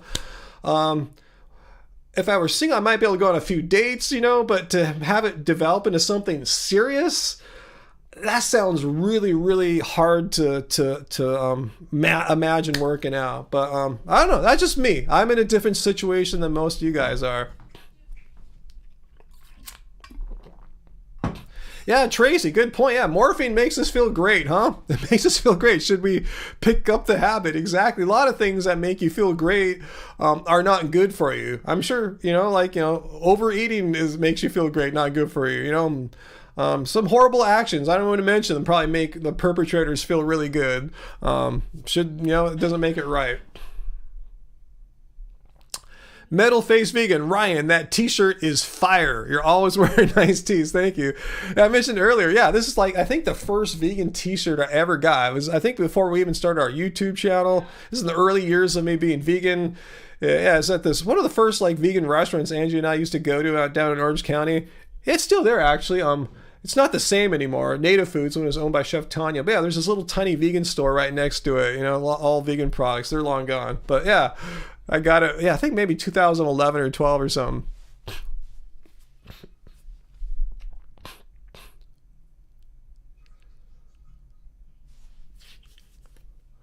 AJ, your late husband wasn't vegan, but you still loved him. See, it's possible. Yeah, totally. I'm not saying, don't do anything like that. I'm just saying in my particular situation, I find it kind of hard to see it all going well. Yeah, VLAM, yeah, to protozoa pills. Okay, technically, but yeah, you'll find it hard. I'm in the same camp as VLAM. Yeah, technically it could work, but yeah, It's probably pretty hard for most people. But yeah, you made it work, so that's awesome. I mean, Angie worked with me. When I met her, I wasn't she was vegetarian and I wasn't. And she stuck it out with me, so it can work. You know, our relationship here is a textbook example of how it can work out. And then we both went vegan at the same time, you know, like 10 years later. Oh, we have a plant activist. Do I want to time this person out or actually respond to them? Let's see what the plant activist has to say. Let's put your idol up here. You're the #1 plant activist, Joe Rogan. Cruelty free. Yeah. Not to those screaming plants that you can't hear. They fucking scream, man. Right. They make noise. And they know when they're being eaten. I think this is the same person, just back with another account name. Do vegans care about plants being harmed? I know they're not animals, but they're alive and not that dumb. Well, of course. Wow, so you're giving us some new information here. Plants are alive. I was not aware of that until this very moment. Wow, plants are alive? Wow, I thought all this time plants were like plastic or rocks or something like that. I didn't know plants were alive. Of course they're alive. They just don't have brains and central nervous systems, and they're not sentient. And they're not that dumb. Well, it's not like they're not dumb nor smart. You're speaking the wrong language. If something or a person doesn't have a brain or central nervous system, they can't display, there's just no intelligence to measure as being smart, dumb, or average or something like that. But yeah, they're alive but not sentient. That's a difference. There's a huge difference between, like, say, a piece of kale and a dog. If you think there's no difference between a piece of kale and a dog, that means, I'm not encouraging this, that means you could go just as easily, without any distinction, you could go slice a dog's neck off and bleed it out, or you could slice a piece of kale in half. In your mind, it's exactly the same. There's no difference. So you would just go out in front of your family this Thanksgiving, go to their house and slice one of their dogs or cats' throats open for the entire family to watch you do. Or you could go slice a piece of kale in half and see how that reaction goes. I'm not encouraging you to slice any animals. I'm just saying how absurd this position is, that there's a moral equivalency or comparability between dogs, cats, pigs, chickens, cows, and a piece of kale. That just blows my mind that in 2023 there's people ridiculous enough to put out such an absurd notion. All right, Biker, can we time Biker out? Because I know Biker's that person that we just timed out. We answered your question. I was polite enough to do that. Hope you're satisfied. And are you going to create another account and come back? Because we'll just do the same thing, Biker, okay? Hey, Jesse Charleston. Yeah, just don't name your dog Kale, huh?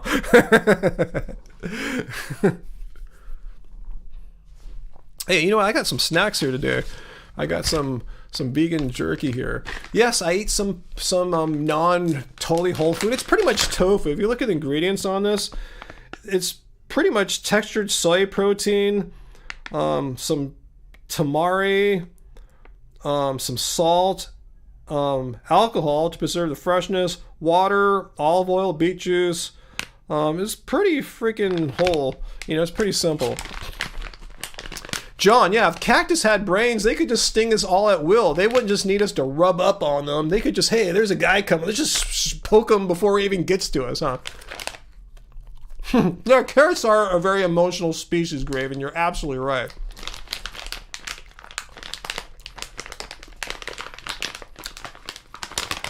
What brand? Not sponsored. I just got this at Whole Foods. I was trying to find the Beyond one. Not sponsored by them either, but I always find the Louisville vegan jerky. Last time I was there before this, I got Pan's mushroom vegan jerky. That was cool. I was kind of like this. I'm a soy boy. Just give me some soy, you know? That's what I got. The perfect pepperoni. That's what I got there, Wesker. The best, huh? It's a nice, simple, classic flavor.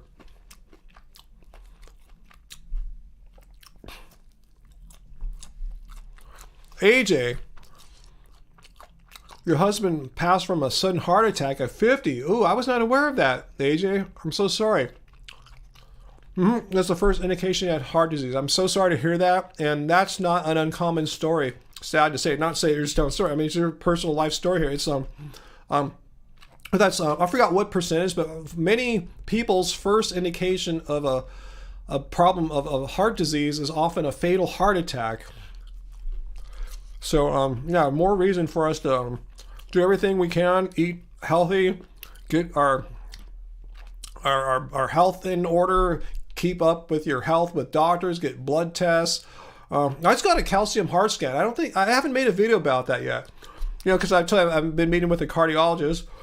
And one thing she had me do was get a calcium artery score, and it was 0. Came back 0. So basically, what that means is my risk of having a heart condition or heart attack in the next 5 years is pretty much 0. So I should like go back, get another heart scan in another 5 years or something like that. So despite my LDL cholesterol being over 100, which is, you know, increases your risk for heart disease, she didn't suggest I should take any statins or anything like that, because the rest of my tests are good. My blood pressure is pretty good. My calcium artery score, like I said, is 0. So with all the risk factors looked at, we're just going to stay the course right now.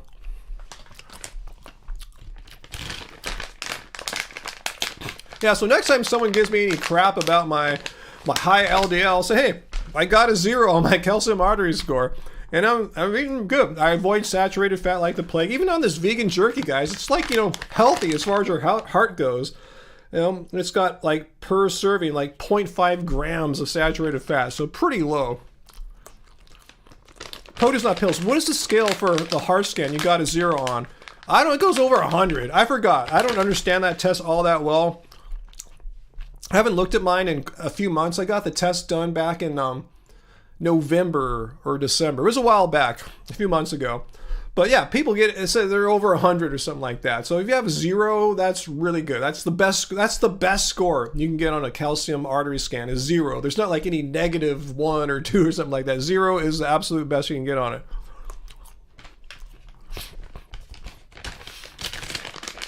Produce not pills. Who did you say that to by curiosity? Out of curiosity. Elena, Noble Bean Tempeh. No, I don't believe I've tried that.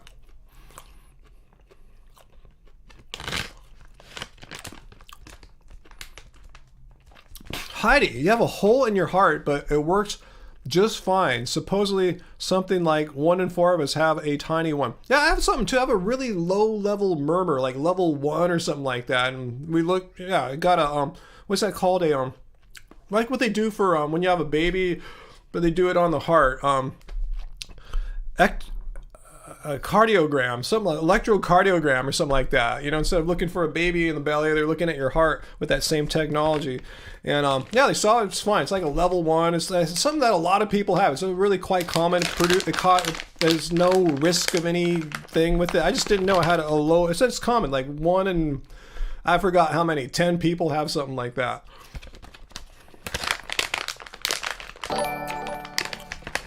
Hey, Han Solo's cousin, good to see you. The author of the story of A Mother Cow's Life. Good to see you, Jordan. Hey, the second book will come out. I'll send you all. I'm going to plug your first book right now, Jordan.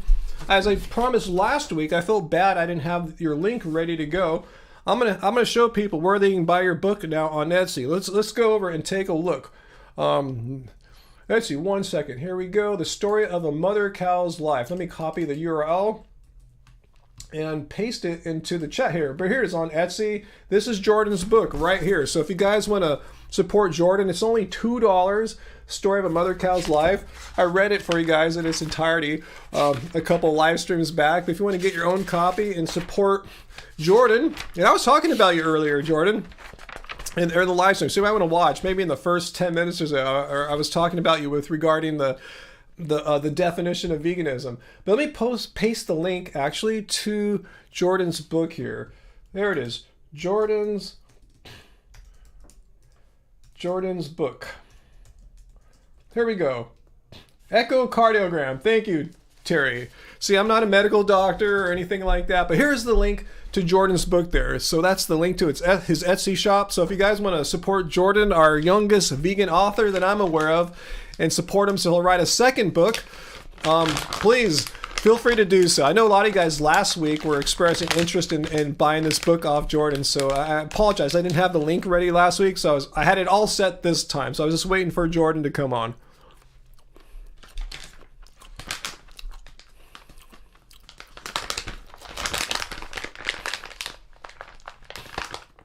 Wow, we're reading some heavy stuff here. Carl said your mother died at 60 from a heart attack, and you yourself had a heart attack 5 years ago in your early 50s. That's why you switched to a plant-based diet and eventually became vegan for the animals. Awesome, Carl. I had no idea that you had a heart attack. Oh my goodness. Yeah, from everything I've understood and read, that healthy, whole food, plant-based diet is great for preventing and treating heart disease. So yeah, you found the right thing as far as best information I have. That's why my cardiologist is vegan. I mean, she's vegan, she's an ethical vegan, and she remains vegan even more so because of its great heart benefits. Wow, that's some heavy stuff there. Wow, can't imagine. Yeah, have you had any follow-up things, like how's your LDL been since, and have maybe I'm not sure how calcium goes. I thought once you have the arterial plaque, like on a calcium artery scan like I had, from what I understand, it doesn't really reverse, which is kind of scary. I was wondering if you had a calcium artery scan, or maybe, I don't think they recommend that to everyone. Just kind of curious if any markers have changed for you. Just curious. You don't have to share that if you want, Carl. Just kind of curious out of my own personal curiosity. Hey, Jordan, we love all the vegans here too, and we love you. And yeah, I know you're never gonna make a video like why I'm quitting veganism. You know, I just got lazy one day, and I just didn't really like all going out to lunch at school, and people are wondering why I don't eat meat and dairy, and I just got sick and I don't think you're gonna make something like that, Jordan. You never. And you know what, guys? I'm telling you right now. Write it down now. 1 hour and 36 minutes into this live stream. I'm just saying right now, I'm never gonna make a I'm never quitting veganism video. I'm never going to do that. I mean, why? Why would I all of a sudden, you know, after 12 years now, I'm going to go back and eat fish because I feel like my body says it needs to eat fish. You know, I'm not slam dunking as well as I was dunking like a few years ago. And I'm sure it's because of fish. If I had more fish, I would be able to jump higher. Like, no, it's just because I'm 3 years older, you know, whatever. Anyway, I'm not going to ever make something like that.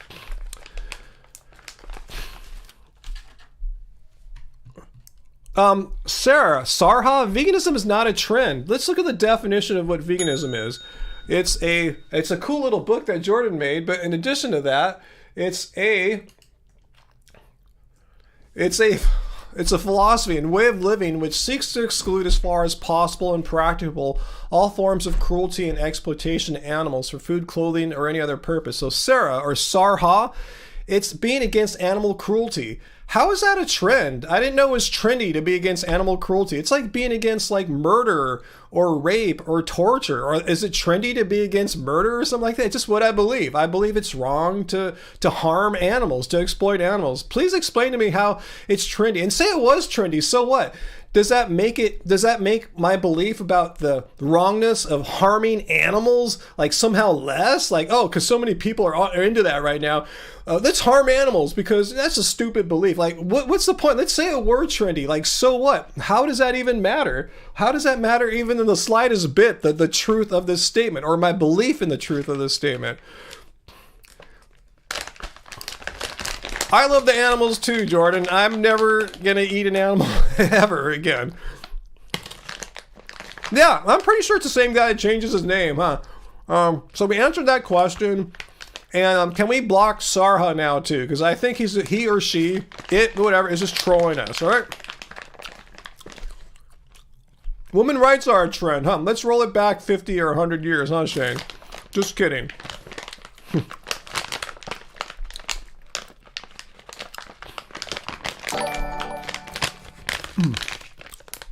Ooh, I just got a spicy hot one. Ooh, I'm a cat. Ooh.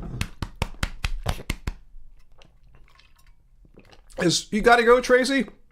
Thanks for being here as long as you could tonight, Tracy. Much appreciated.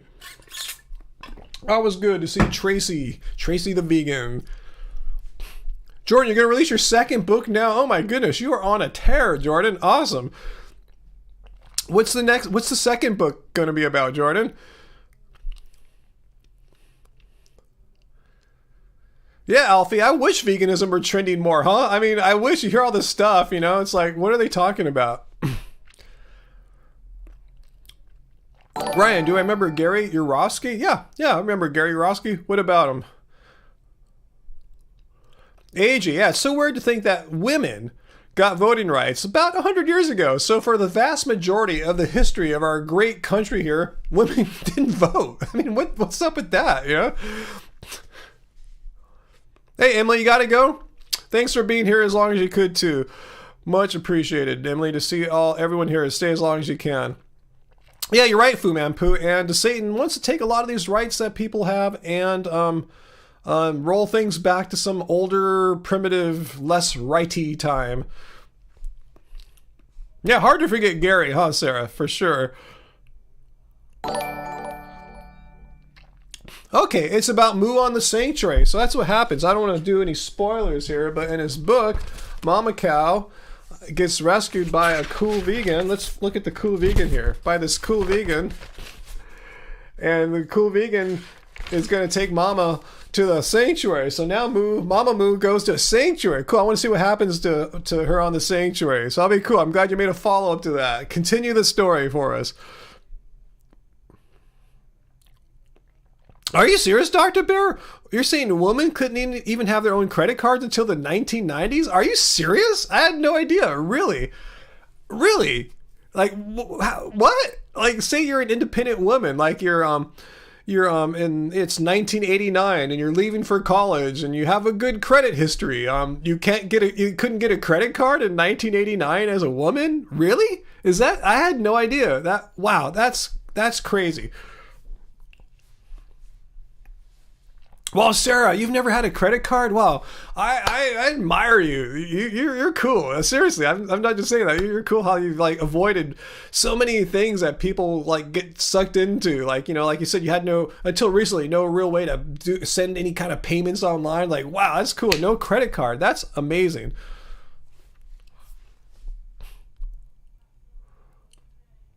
Okay, Jordan, you're gonna have 6 books. 6 books. Oh my goodness, you already have this all planned out. That's really cool. I wish I could think like that. I have trouble planning like a whole, like a chronological like sequence of works like that. So that's really cool. Yeah, see Shane saying, Ryan, do you remember I gave you the idea for the Dr. Mike video? Still one of my faves. Really, the Dr. Mike video where the one where he had high cholesterol. That one, was that your idea? I rely on you guys like Shane and Peter and others. So thanks. Yeah, please keep sending me the video ideas because honestly, you guys probably know more what's going on in YouTube than I do. So if you see something cool, something you think I should just like grab a hold of and analyze and do my critical thinking bit on, please keep sending me these ideas. That was you. All right, awesome. Well, thanks again. Shane V, you gotta go. You should really go to bed now, but I'll leave YouTube on in the background. All right, VLAM. Yeah, listen, see if YouTube history gets made. I'm still gonna be on for a little bit. It's not even been 2 hours yet, so who knows? Veganism still could get debunked tonight, so you want to be online in case that happens. Yeah, Bill, I didn't know what Wilby Rob is saying there, but thanks for addressing that. Pesticide use is a separate and important issue, but it has nothing to do with veganism. Let's look at the definition of veganism. Once again, drink up, guys. Again, you don't have to drink booze. You can drink filtered water. You can drink tea, Coca-Cola, booze, whatever you want. It's your choice. It's your Friday night to experience, or your Saturday morning to experience as you please. But it's a philosophy and way of living which seeks to exclude as far as possible and practicable all forms of exploitation and cruelty to animals for food, clothing, or any other purpose. Doesn't say anything here about farming methods and techniques and chemicals and stuff like that. Yeah, pesticides is an issue. It's important, I guess, but it's not what veganism is about. We're against animals being exploited and killed so people can eat them and turn them into car seats and crap like that. So, yeah, if you're trying to conflate veganism with pesticide use, you found the wrong topic here.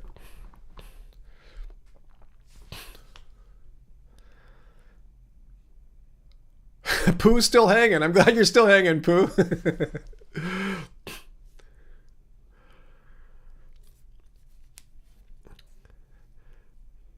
Let's see. No, I didn't hear that. Protein Not Pills. Miyoko, the founder. I've met her a few times. Really nice lady. Is no longer the CEO of her company, Miyoko. She said she stepped down from the company. No, I was not aware of that. I mean, I wouldn't be surprised. I mean, she's been doing this for a long time, and I've seen how hard she works. So if she had an opportunity to step out, maybe sell it to someone, good for her. Maybe she'll have another venture in the future. But I'll be kind of curious to see what's going on. Giovanni, hey Ryan, is that shirt one of your March? Where did I get it? Oh, I talked about earlier. I got it like maybe in 2012 at this little tiny like store that had all like vegan made products. It's not there anymore, so I can't remember too much. She's in her 70s, Miyoko. Wow, she looks great. I guess when I met her last, she was in her 60s. I'm guessing. So yeah, good for her.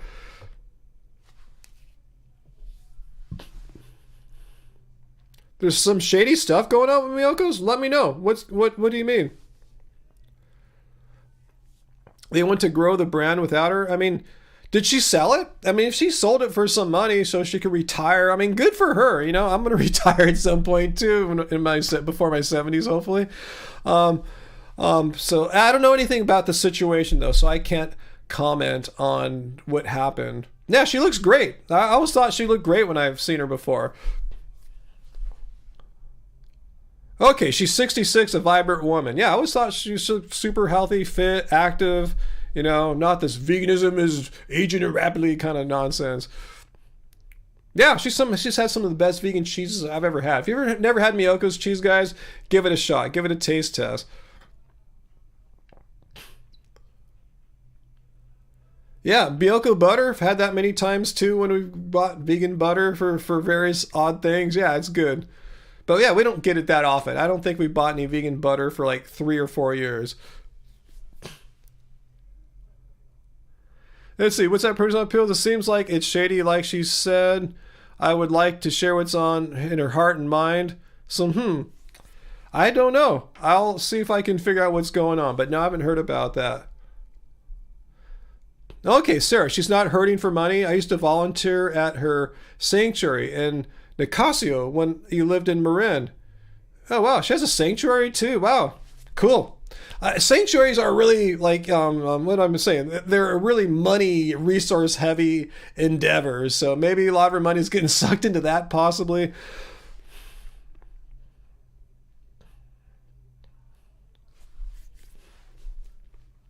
Astral alumnus. Greetings from Georgia. Hello, greetings from California. Okay, so you're saying Miyoko's not allowed to talk about it yet. Yeah, probably some legal things. That happens often too when people, when companies, when a larger company acquires a smaller company, there's often a waiting period before you can speak about what happened. And especially once you leave, once the founder of the smaller company stays for like, a year or two, whatever, and then leaves. This is common practice, by the way. There's often a period where you can't say anything, or even like an NDA, non-disclosure agreement, where you can't say anything forever. Who knows? Allison says she thinks they just want to grow without her. Veg News headline says removed. Okay, I'll check it out if it's on Veg News. Okay. I'm just kind of guessing she probably wasn't ousted. I mean, that happens often. Like say Apple bought Beats, they bought Dr. Dre's company. And the plan was he wasn't going to work at Apple for the rest of his life. They got Dre and Jimmy Iovine. Am I pronouncing his name right? They got their brain power and the talent of their company to merge in. And then the two left. The two founders of Beats left with like, $1 billion each or something like that. It happens. They stayed for like a year or two, then they left. It just happens, The original founders, come for a little while and then they go away. They're contractually obligated to stay there usually just a short amount of time.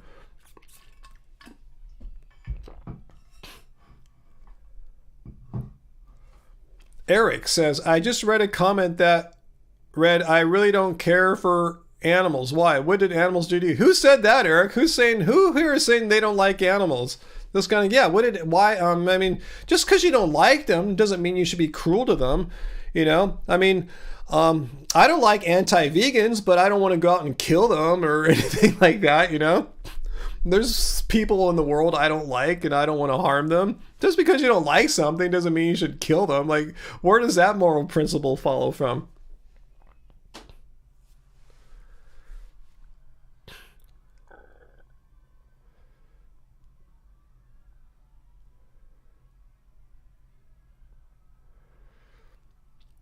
Let's see, what's Sarah saying? Miyoko is a badass. I doubt she was ousted. I kind of doubt so too. Like I said, it's probably the founders. They stay for a year or two, like, you know, Dr. Dre, then they leave.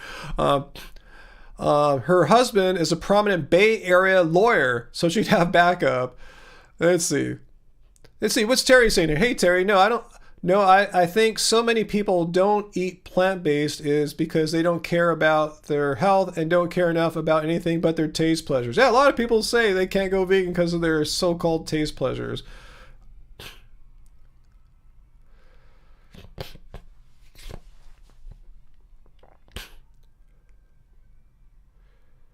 Yeah, Bill. Yeah, most situations, companies buy other companies based on the profit motive, either to expand their market share, or to close, like, shut down competition. In this case, probably to expand market share, to get the brain power, that intellectual property that created all these delicious cheeses that Miyoko's creates and owns, to acquire that and distribute that in their systems.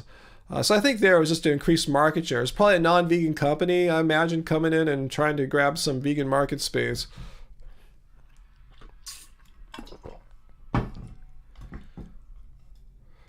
All right, good question there, Planet Mama. What else? That's cool.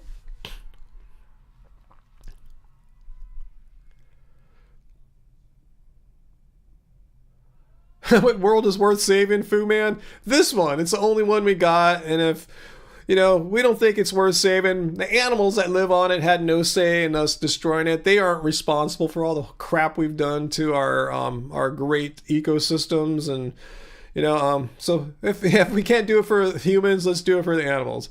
Bond, yeah, I'm still lifting weights about 4 days a week. 2 days a week I go to the gym and play basketball, and here at home the other 4 or 5 days I'm out in the garage and doing various forms of resistance training. And with you, Giovanni. Miyoko will forever be the vegan cheese lady for sure.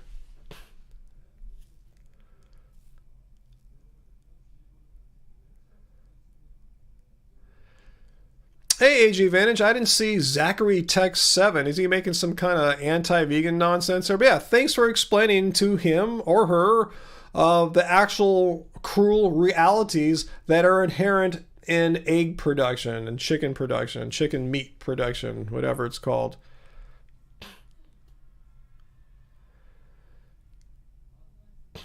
Let's see, Sarah, a friend who still volunteers at Miyoko's Sanctuary just told me she hasn't been CEO for a while. News to me, yeah, news to me as well. I guess, you know, I haven't been following, you know, the vegan food space or anything like that. Dr. Bear, did you see your comment correcting your mistake? I can't tell if Streamlabs has sent your comment or not. Let me see. I'm not sure, Dr. Bear. I didn't see you make a mistake, but just say it again, so in case anyone misunderstood you. Let me know if something gets blocked. You shouldn't get like censored or anything by Streamlabs, but say it again, just to be safe. I'm gonna scroll up, see what the last comment I saw from you was, Dr. Bear. Let's see. I haven't seen a comment in a little while, actually. Interesting. Yeah, I don't know what's going on. Hopefully everything's cool. Let me know.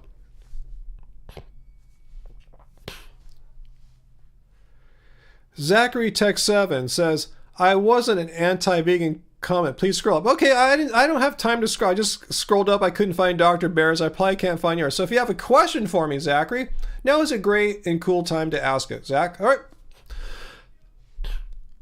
Let's see, Bond says, Ryan, I know a small streamer on YouTube that watches you. He says he knows veganism is the right choice, but willingly chooses meat, but isn't proud of it. Any advice for this person?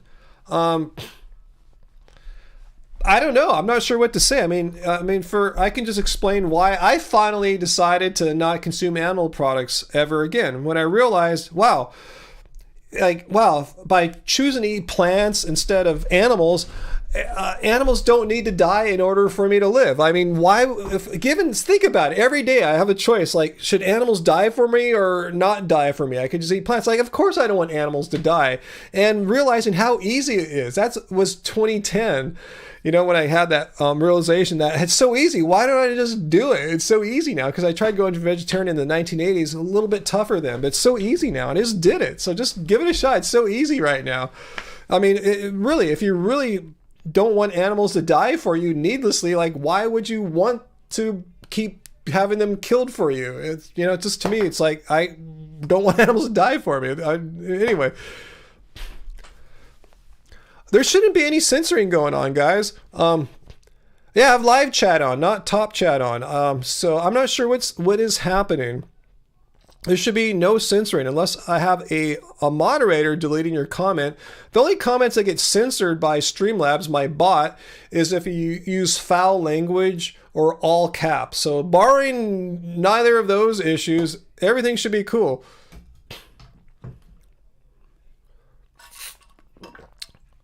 Fu Man Poo, good night. Okay, the credit card. Okay, the credit card thing you brought up. Okay, I think I saw that earlier, Dr. Barrett. I didn't say anything. I think I was talking to someone else. I did remember seeing some mention of the 1970s. So yeah, you're saying women got the right to have a credit card in the 1970s. It wasn't until the 90s that marital rape was illegal. Sorry for your mistake. Okay, thanks for clarifying that, Dr. Barry. I thought I saw the follow-up to that, and I didn't read anything.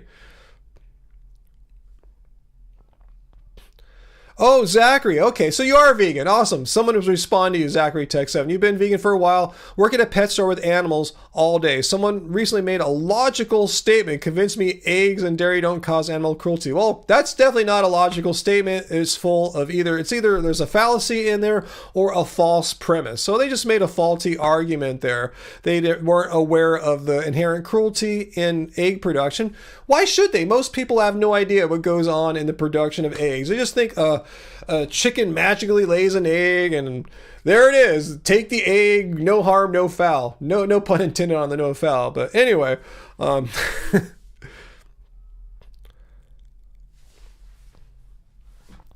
yeah, Streamlabs doesn't like the word rape. Yeah. I don't think I programmed that in there. That just might be in their database of words or something. So yeah, that could get a comment held up potentially. I'll look after this live stream is over. So Bond, the streamer that watches us, but and likes veganism but is not into it, is GRR Streams. In case any of you want to encourage him, hey, let him know he can come on sometime. We can come on for like 10-15 minutes if he wants, and we just can quickly talk about veganism in his life, and I can give him my personal pointers if he would like. So ask him, Bond, if he would be interested in that. Just come on for a quick chat one night. Hey, thanks someone for buying one of our mugs right now. Thank you so much for going to our store. Thank you. Let me put the link. Oh, and you also bought a hoodie too. Damn. Let me give the link to our merch store really quickly here. It's not the definition of veganism. It is merch.happyhealthyvegan.org. You can get our cool shirts here, like our Doesn't Suck Being Vegan cult members shirts here, and other various merches we have. So let me paste the link to that right now. Our merch. Oops, wrong browser. 1 second, guys. There it is. Anyway. Yeah, follow dieting. It's true. I think it could reasonably be argued that eggs and dairy cause more suffering than all other forms of animal agriculture. And we have the Jordan Peterson shirt up. I still think we have it up there. The Woke Narcissist of Compassion shirt. If you want to wear that proudly, flaunt it. Is Angie making some for dinner tonight? Asked Uncle. I don't know. We had some rice and veggies a couple hours before this live stream. I reckon she'll probably be getting hungry pretty soon, so we'll probably get something tonight. Make something tonight. If not, maybe I'll see if she minds me going out and grabbing some burritos again, as I often do on Fridays.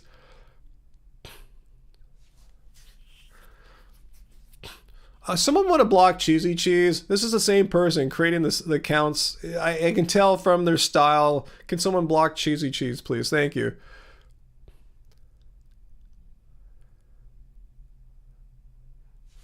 Heidi, I like that, Ryan. Thank you, voice. What do you like, Heidi? What did I do? Hey, Shavo Machine. Yeah, it sucks not being vegan, especially for the animals.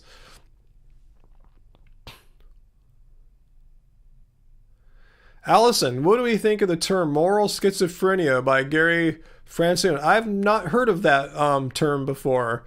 At least didn't stick with me, so I have no opinion on that. It sounds interesting. Oh, the automated voice that says thank you. Oh, okay. Yeah, we do have that programmed in here. Was that you that got that bought the shirt and mug? Let me know if that was you.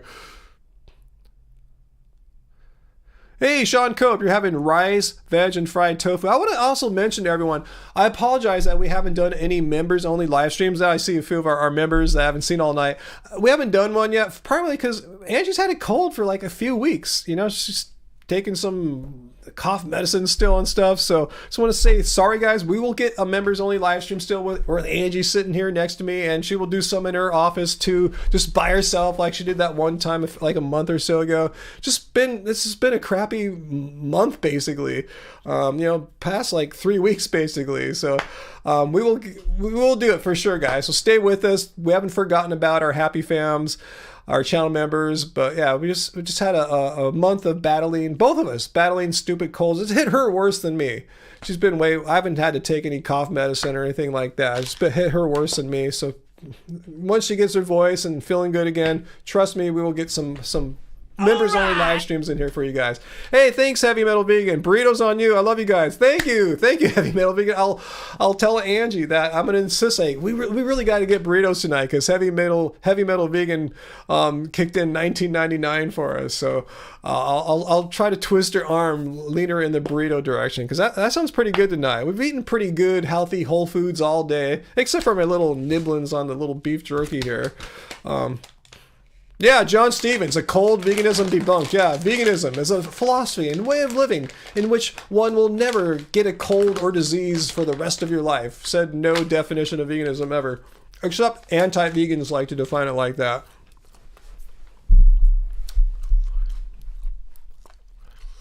Terry, you think Angie and I should get tested? It seems like it's hanging on too long. Is that maybe so. We do have some little tests here that we could do. I'll just run one on me. Yeah, you raise a good point, Terry. I have nothing to lose. Like I said, it's expired anyway, so we probably should just throw it out. Before I do that, I'll swab my nose or whatever I got to do for it. What I think happened, guys, really is that we had 2 colds. Because I remember the first one we got, we were feeling pretty good. We went to... last Thursday, just a week ago, we were feeling so good. It was a nice, like 80-degree day here. It was beautiful. So we said, hey, let's take the day off because I don't know when we'll see a day like that again. We haven't seen one all year that hot. And we used our passes and went to Disneyland and did Disneyland stuff. And then the very next day, like in the late afternoon, Angie was really feeling something. I read that what's that virus? The rotavirus, whatever? Not corona. What's that called? Anyway, that cold that's going around. It can get your first symptoms within like 12 to 18 hours. And I go, my God, did we get a second cold? Like we were feeling pretty good. I told you, we were feeling like, all right, we're feeling pretty good now. Let's go out and have some fun. And the very next day, I felt a little bit worse and she felt a lot worse. So I think that's what happened. I think we got over like a cold and then got this other dumb virus thing right after without fully recovering from the first one. So that's why I didn't think it was coronavirus or anything like that. Did that ever happen to any of you guys? Ever get like some back-to-back different cold viruses or something like that? That's what I think happened because we were feeling pretty good. We thought we were like over it. Then something new kind of happened right after that. So that's why it seems like it's been lingering because I think it has because we had 2.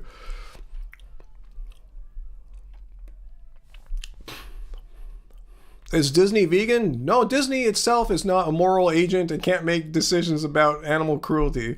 But they do have a lot of vegan options there, though, more than any other theme park I've ever seen. You saw Angie's post about the crows soaking their peanuts in our bird fountain. Yeah, crows are smart. They've learned how to soften peanuts by putting them in the water in our fountain. I mean, people say animals are stupid. No, they figured out something I probably wouldn't have thought to do. I mean, they're birds, you know, and they thought of something that a human like myself probably wouldn't have thought of.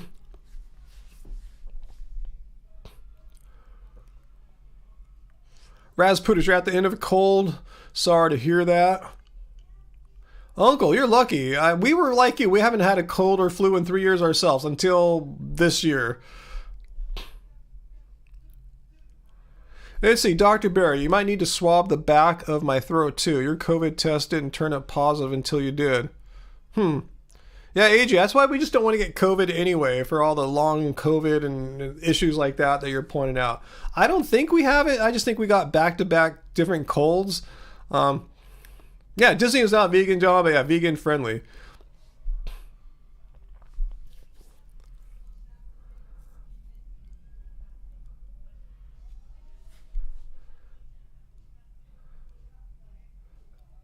Let's see. Yeah, follow dieting. Yeah, Disney is capitalist. They would hate to lose out on overcharging people for food, vegan or not. Absolutely. Huh.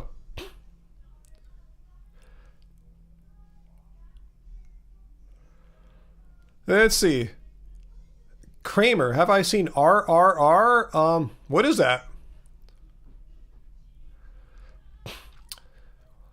Chris Murphy, what is the vegan view of destruction of invasive species? Oh, let's go look at the definition of veganism here. That's not the definition of veganism. Let's see what the definition says here. Sounds like you're talking about some kind of wildlife management practice, and veganism is a philosophy, a way of living which seeks to exclude as far as possible and practicable all forms of exploitation and cruelty to animals for food, clothing, or any other purpose. So I myself don't work in wildlife management, so I'm not like, making decisions about invasive species or anything like that. And I mean, there's invasive species around our house, like the squirrels that live here. These are not the California coastal squirrels that we see in our yard. These are ones I think were imported from Europe. I don't go out and kill them or anything like that. They're just doing fine out there. But yeah, it's a stance against animal cruelty and exploitation. It means that the decisions I make in my life, I am not seeking to further animal cruelty and exploitation. I'm choosing plants over animals for food, clothing, and such. So, yeah. As far as invasive species go, yeah, that's something for wildlife ecologists to manage. I would imagine there's probably better ways than killing species. Maybe they can be removed and put back into habitats where they are naturally from, where there's a whole system of predators and keeps the checks and balances on invasive animal species. But if they're not doing any harm like the squirrels here, we don't do anything to them. But yeah, humans are the invasive species on Flip. Hey, K. Farnan. Yeah, Shane, we're not factory farming gophers and eating them, yeah. What's that, Sarah? Your mountain squirrels here are gray, bushy, and burly. Wow, they're burly.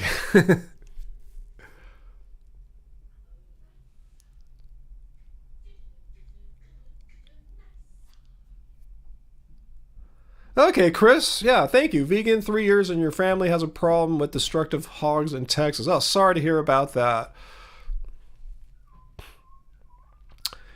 Hey, babe. Heavy Metal Vegan super chatted $19.99. Burritos on me. I love you guys. Aw, he's so nice. Aw, I've been following him on Instagram. So I just wanted to point that out to you. He's heavily pressuring us to to get burritos tonight. I know, I'm just saying we might be obligated since Heavy Metal Vegan donated enough for us to get a nice burrito meal. So I just thought I'd point that out. The Heavy Metal Vegan has donated a dinner tip for us tonight.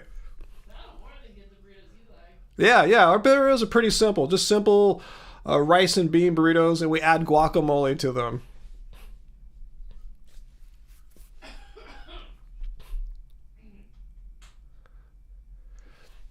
Just thought I'd point that out to you, babe.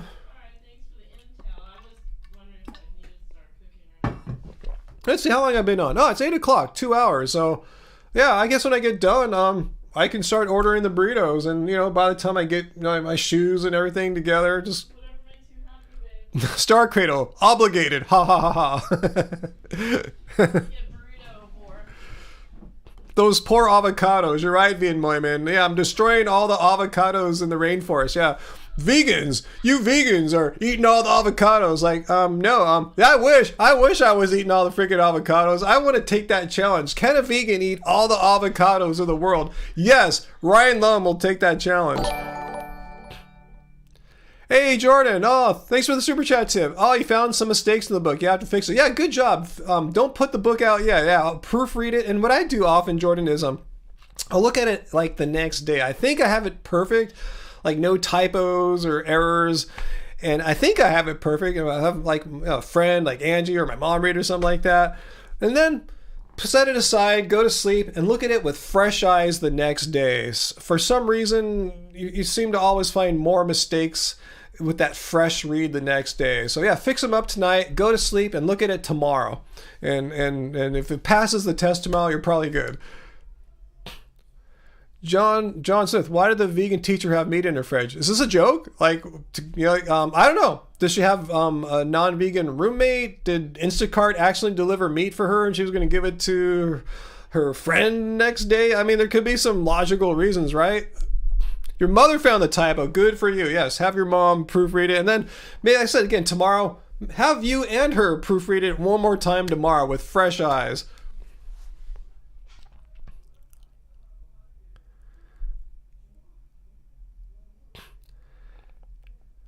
Okay. Oh, Vegan Mellow purchased the mug and hoodie from us. Oh, thank you, Vegan Mellow. Let's see. Did I miss you here, Vegan Mellow? Let me see if I see your comment here, Vegan Mellow. I am looking. I'm sorry, I missed your comment there, Vegan Mellow. But thanks for purchasing our merch there on our merch store. Thanks so much.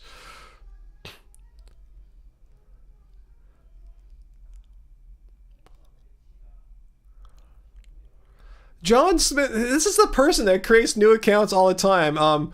Can someone block him, Uncle or Peter, if you guys are still here? Can you guys block John Smith? He's this guy that just keeps pasting the same stuff again. A lot of vegans have been found hiding non-vegan food in their fridge. What do you mean hiding? There could be a rational, logical explanation for it. I don't know the situation. Like I said, it could have a non-vegan roommate, a non-vegan visitor, some food that was accidentally delivered to them. I mean, there's I don't know. Who knows?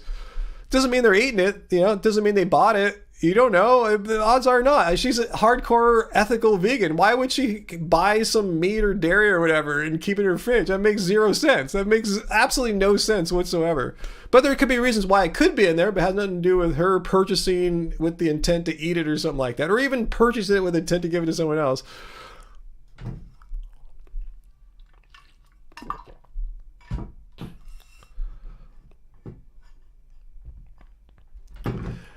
Nancy Allison, whenever you're opening a container of tofu, the ones with the hard plastic container and soft plastic top, always say, "Don't worry, it's humane," then proceed to stab it and let the tofu blood pour out. That's awesome.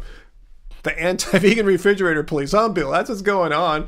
I'm not defending her. I don't know the story. I don't know zero. I don't follow a vegan teacher. I'm not against her or anything, or I don't hate her or anything like that. I just know a lot of people I don't follow their social media, or else I'd be busy following everyone's social media all day. I'm just saying, I don't know what the story is, but I'm saying there are, just thinking off the top of my head, several logical reasons, valid reasons why stuff could be in her fridge that's not vegan. It has nothing to do with her purchasing or consuming it or anything like that. It's not an automatic slam dunk. Hey, Carl. Yeah, get to sleep. I'm starting to feel kind of mellow too right now myself. Okay, Jordan says a non-vegan left it on her doorstep to be mean. Okay. Yeah, I can see if that's what happened, Jordan. Thanks for sharing that. Thanks for the super chat tip too, Jordan. If that's what happened, a non-vegan left it on her doorstep to be mean, what options would you do? What would you do? Let's think about it. I'm just thinking if someone did that to me, say it was something like meat that would perish if left out at room temperature for a long time. Yeah, I might put it in my fridge too and think about what to do with it. I might call up a friend. Hey, would you like this meat thing? Whatever it is, I don't know what it is. Someone left it on my door, probably to play a stupid prank. Would you like it? I mean, there's a rational reason, right? I mean, is that what happened? That seems very plausible. Occam's razor kind of thing, if any of you guys know what Occam's razor is.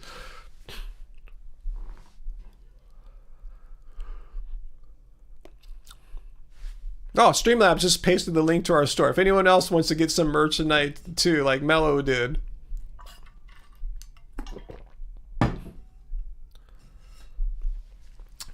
I heard about that. It was a while ago, huh, AJ? Someone sent 3 meat pizzas to Vegan Zombie's house. Again, what are you supposed to do? So you just, one option, yeah, just say dumb idiots and go throw it in the trash. Another, and that's valid. You can do that. Totally fine. Another option would be to like put it in the fridge or freezer and then call someone and just try to give it to someone. You know, it's like, why waste it? If it's in your possession, who cares if an idiot gave it to you? You could give it to someone else. Yeah, burying it's totally fine too. I'd say there's many things that one can do with it that are totally fine. I don't think there's one right answer. Hey, John Steffen, interesting. DeGrasse Tyson debunked aliens? Does that mean he debunked his own sentient plant suggestion? Did he debunk all alien life? That doesn't sound like the spirit of Cosmos and Carl Sagan.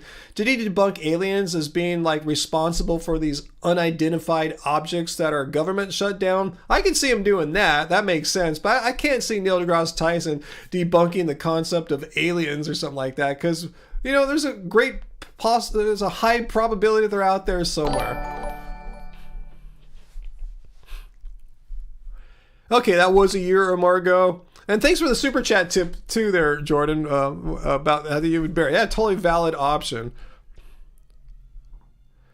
Yeah, Sarah, I'm kind of with you. If it's on my porch, who knows where it's been? How the anti-vegan could have rubbed the meat all over their butthole for all I know, right? I don't know. Sorry, too graphic there, Jordan. I'm just saying, who knows what they did? Maybe they wrote dog poop on it. I don't know.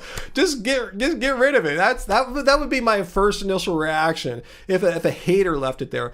But if something got accidentally delivered by Amazon or Instacart or something like that, some food, and I know it wasn't rubbed with dog poop or whatever, it was on the up and up, then I would probably bring it in and put it in the fridge if it was going to go bad, and then call someone and figure out what to do with it. But yeah, there's many ways one could proceed in an appropriate way. Yeah, the vegan teacher seems like a nice person. At first, I was kind of turned off by her kind of, compared to me, a more radical brand of activism. But once I started watching more of her content, I could see where she's coming from. And you guys know I'm totally not a fascist vegan. I believe every vegan has the right to spread veganism in the way that works best for them, where they could truly shine and, attract people. Because the way she attracts people is different from how I do. It's a different way, and it works. Everyone's got their own way. Yeah, I think I'm with you, Vian Mormon. Yeah, Carl Sagan would be pissed at Neil deGrasse Tyson's justifications for eating meat based on stupid space aliens made of carrots argument. But AJ Vintage, yeah, I agree. Yeah, vegan teacher rubs a lot of people the wrong way, and that's totally fine. For people that she rubs the wrong way, yeah, we just don't watch her or anything like that, and that's cool. But people that do like what she's doing, they'll watch her. A lot of people will watch me and think, I don't like that guy. He's so rational and logical. He seems kind of sissy boy because he's so logical and rational. Like, whatever they might think, some stupid stuff like that. Whatever, it's like, okay, if you don't like the way I do it, yeah, watch someone else. It's totally cool. I don't take offense. Produce Not Phil's, I didn't know you had a newborn baby. I guess I forgot that. Your son is officially walking tonight. How exciting. Hey, newborn, not newborn, but hello if you're walking out there. This is Ryan Happy Alley Vegan saying congratulations on your first night of taking steps. I was here on a live stream to sort of witness it.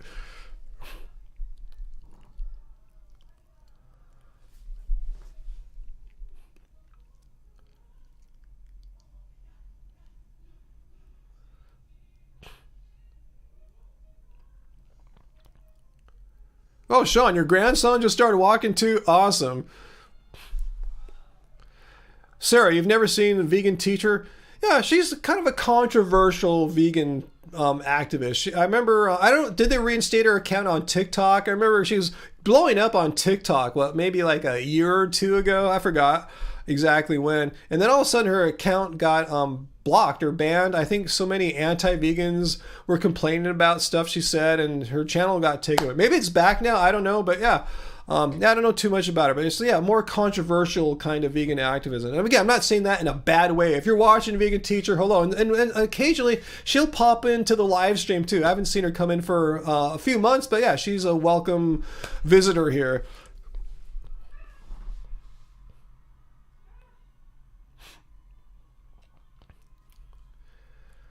You haven't cuddled a baby in a long time? Me either, Sarah.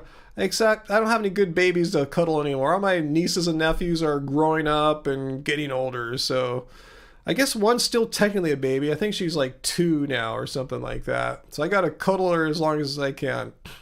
Yeah, that's a good way to describe it, Terry. Yeah, Vegan Teacher is kind of an acquired taste. Exactly. At first I was kind of shocked, this ain't for me, but I saw a few more videos, like, okay, I get it what she's doing now, you know? Yeah, John Steven. Ryan? I don't watch that guy. He's logical, friendly, and inviting. I saw it go away. What happened to your comment there? Did you delete that? I was reading it. I saw it disappear in front of my eyes. Did you guys see that too? That was weird. Papa Mark says, I love the Vegan Teacher. She's a legend. Yeah, she's definitely legendary. Hey, thanks, Vegan Jordan. Miss Caddy is amazing.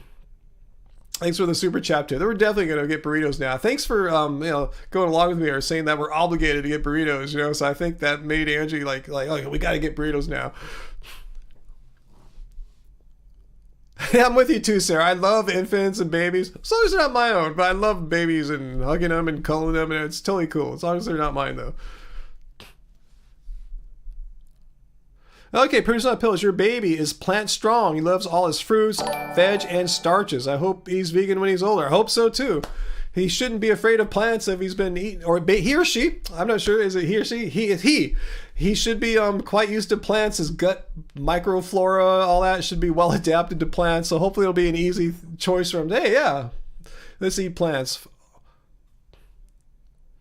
Yeah, Giovanni, yeah, it's the controversial part of Vegan Teacher. He said, I personally disagree with her. You feel she turns away people who would be vegan. I don't know. A lot of people say, I'll never go vegan because of you or whatever. Those people wouldn't go vegan anyway. They just use that as an excuse, you know what I'm saying? But she does attract people. She definitely does. She attracts people with her unique brand of activism. And just because people like us might not personally have been turned on to veganism from an influencer or a personality like that, doesn't mean other people who have a different mindset and psychology wouldn't be turned on. See what I'm saying? So yeah, my position on her is fully evolved. I think, yeah, she does her thing. As much as I might not understand some of the stuff she does, it seems to be effective and got a bigger following than I have. So, so much for my logical, critical thinking kind of brand of activism.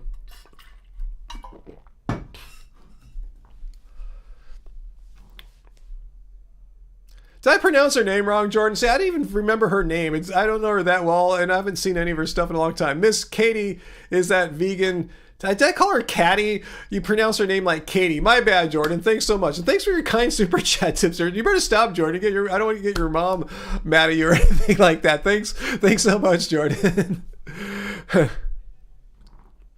But good point, Terry. Yeah, no person, no matter if I don't like how Vegan Teacher is, I don't like how Ryan is with his logic and stuff. No person can turn another person away from becoming vegan. Either you care about animals or you don't. Exactly. These people say, I would go vegan, but that vegan YouTuber guy or gal is mean, so I'm not going to. No, you didn't care anyway, because we could point you to a really nice, friendly vegan YouTuber like me or whatever. They still won't go vegan. They'll just make up excuses forever.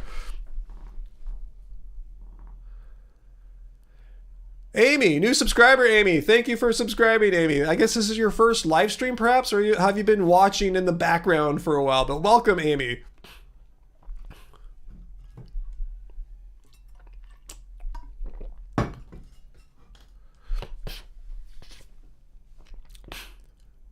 That's funny, Sarah. Yeah, you too many channels out there. I try to limit your time on the internet. It's a black hole, huh?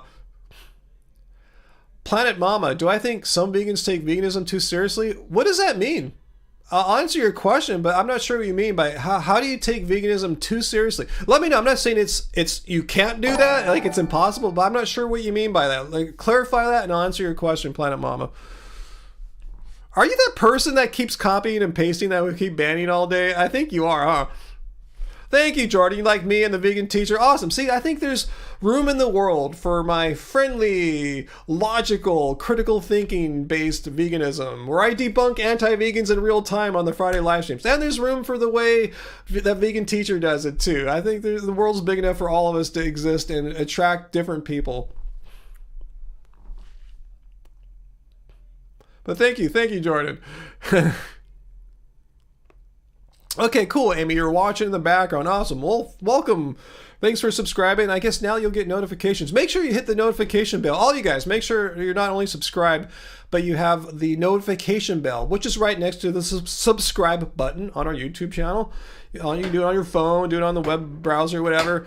So that way, when I come on with these live streams, you'll get notified. When we put out a new video, you get notified. You'll probably get notified when Angie puts out her pretty much daily short videos, the shorts, YouTube shorts. So just, yeah, make sure you're following us. A lot of people asking, where's Angie? I haven't seen her. She puts out shorts pretty much every day. She's more prolific and consistent than I am, just in a different form of video content than what I prefer here. These, big live streams, these big response videos. That's how we both can thrive in our activism.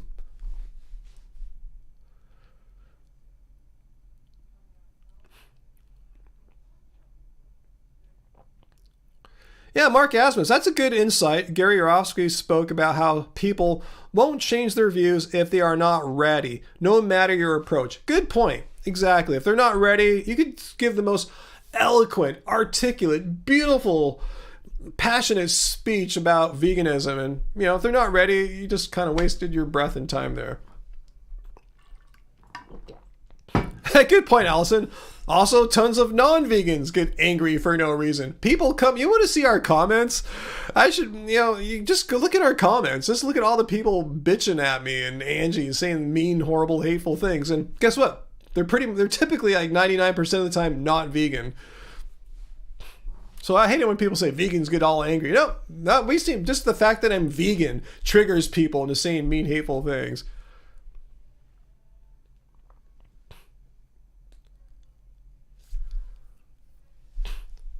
Let's see, Uncle, you knew another woman from upstate New York, Uncle, that lived completely off the grid and went to the city once or twice a year. Wow, that's cool.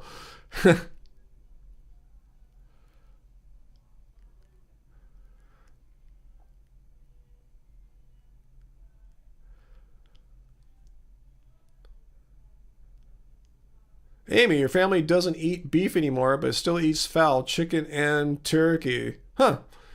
Maybe if you're interested in veganism, maybe you can slowly work your vegan food if you're making stuff for them and let them know how delicious eating plants is. Rasputus, you feel a definition coming, grabbing another beer? No, we're not going to do another definition because the person that was making us, making you want to put out a definite, maybe show the definition of vegan, I think they blocked him again because he's just trolling us. It's that same person. He comes every 3 or 4 minutes, he creates a new account, pastes a new comment, and then keeps pasting it. And I can tell their style of writing. He tries to change it up a little bit. It's just the same person trolling us. And trolling is one of the rules we have that will get you blocked or banned on our channel. As I showed here in rule number 2, no spamming or trolling. These are the super basic live stream rules. Yeah, Joey Carpstrong's great. I saw a lot of his reaction video to Cosmic Skeptic. I didn't watch the whole thing, but it seemed like, yeah, he had some great ideas and great insights. Because he actually knew the guy. The guy would text him like, hey, I'm traveling right now in France and I can't find any vegan options. So what does this as far as possible and practicable thing really mean? If I'm having trouble finding plants, does that mean I can have some steak or something? And Joey said, where are you? So Joey got out the Happy Cow app and said, Dude, there's tons of like places you can go to. What are you talking about? You make it sound like you're gonna die of starvation. There's like a bunch of restaurants right where you're at where you can get some vegan options. Like, shows that the dude was not really into it. Cosmic.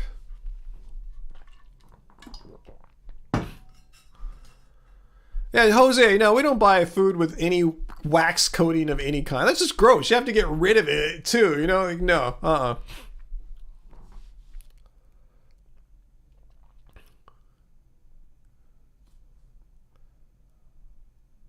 Hey, Jaden Phillips. Yeah, we've had an awesome Friday so far. Pretty chill. Not too many trolls and anti-vegans tonight. Pretty, cool, chill night tonight. It's been kind of pleasant, actually.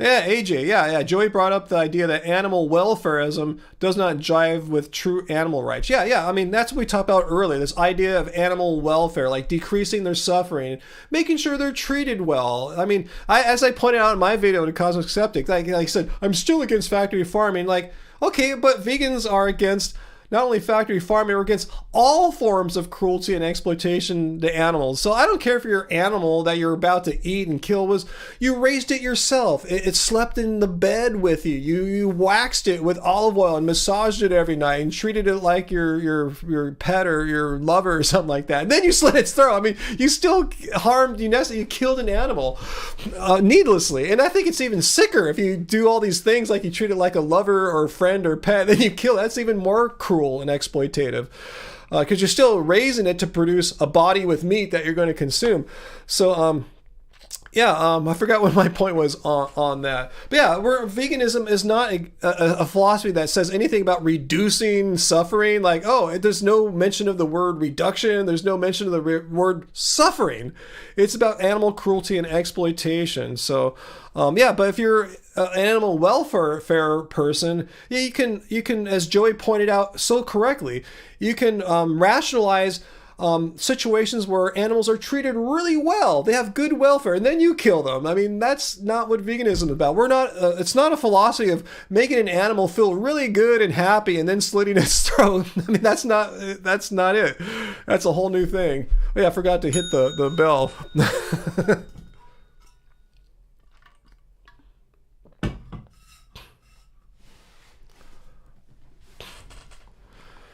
Yeah, hopefully you guys all got your drinks in right there.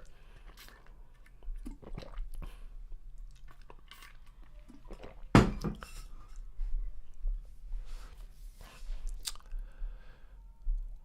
right, what other questions did I miss here?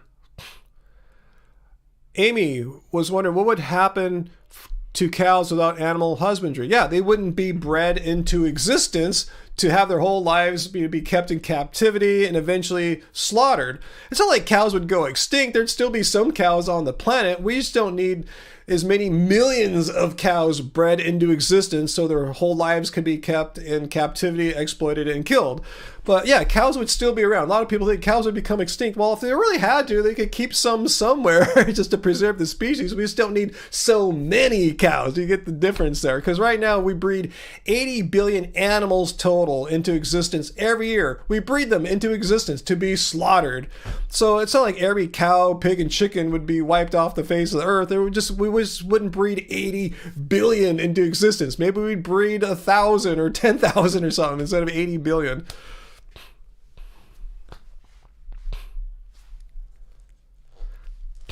Amy, they would just roam wild, hopefully? No, I mean, they would just not breed as many. After the ones got bred in existence and slaughtered and stuff like that, then the farmers get their reports and go, okay, people don't want as many now. Instead of breeding 80 billion animals into existence this year, let's breed in 20 billion or something like that. They keep the supply and demand would be met. There would never be the situation where 80 billion animals would be unleashed onto the planet. They all be roaming wild or anything like that. It would never work out like that. I can't think of any scenario other than like God coming down from heaven and making everyone go vegan overnight or something like that.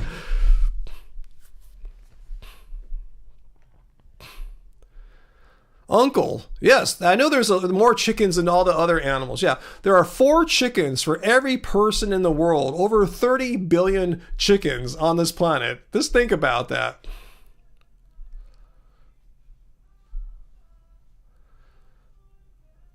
Mark, what was the moment that convinced me to go vegan? When I realized that animals don't need to die in order for me to live. It hit me like a ton of bricks. Like, wow, why would I want to every day have animals be killed for me so I could keep on living? Like, I don't want that to happen. I can just eat plants instead and animals don't have to die. Awesome. It's kind of like this, if you don't understand what I'm going, the thought process. I never put it like this on a live stream or in a video, so this is the first time. But imagine somehow you learn that because of your existence, something about your existence, something that happens in your lifestyle, that a human needs to die like every day for you. Like, wouldn't that trip you out? Like, wow, humans have to, or a human has to die every day for me. Like, and then you learn like, oh, but if you made a minor modification that's really not going to like make a huge difference in your life, a human would not need to die every day for you. Would you make that choice? Yeah, I think most people would, right? If they realize like, wow, if I just changed a little bit about how something I eat or whatever, and a human wouldn't have to die every day, like, hell yeah, sign us up. That for sure. You know, so it's like that with animals. Anyway, that was my first time telling that story. Amy, learning that veganism isn't that complicated. Yeah, it's really not that hard. First of all, again, it's just a stance against animal cruelty and exploitation. Yeah, I'm vegan because I don't want to see animals being killed and slaughtered for me to continue living. But on top of that, yeah, it's a diet in the sense that we have to eat something. We just can't starve ourselves to death because we're against animal cruelty and exploitation. So the answer is eating plants and fungi. And while we're at it here, you probably want to know, well, are you going to be doing your body a disservice, like nutritionally, by giving up animal products? No, health organizations from around the world have reviewed the scientific literature in health, plant-based diets, nutrition, and they are in consensus that appropriately planned vegan diets, meaning you're not doing something stupid like just eating like raw carrots all day or just having beer, kale, and Oreos all day as your vegan diet. As long as you eat a balanced, sensible vegan diet, you're getting the nutrition your body needs. Yeah, maybe take a B12 supplement on top of it all, and maybe vitamin D, as most people should that live in higher latitudes in the wintertime. But apart from that, vegan diets are nutritionally adequate for all people in all stages of life. So it's really not that hard. You're vegan because you don't want to harm animals. Are you going to harm yourself? No, unless you do something really extreme and restrictive in how you eat. So just don't do that. Don't follow like raw people on the internet or whatever. You should be good.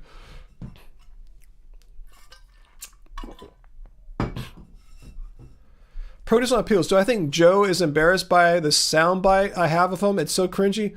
Oh, this one? Cruelty free. Yeah. Not to those screaming plants that you can't hear. They fucking scream, man. Right. They make noise. And they know when they're being eaten. Why would Joe Rogan be embarrassed about that? That sounds like total like par for the course for Joe Rogan, right?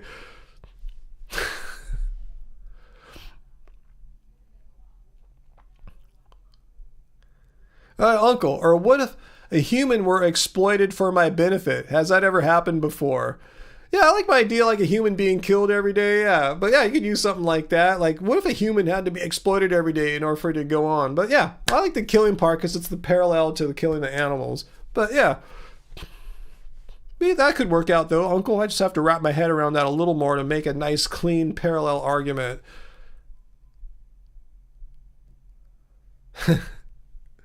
All right, Heidi, bedtime for you. I should get going pretty soon, too. I tell you, I'm still not completely 100% recovered from whatever, I think, multiple back-to-back colds, viruses I've had. But I'm feeling a lot better, and hopefully Angie's getting better, too. And hopefully we'll get me and her here and making a happy fam channel member only video for you guys soon. But let's see, I'll take a few more questions, and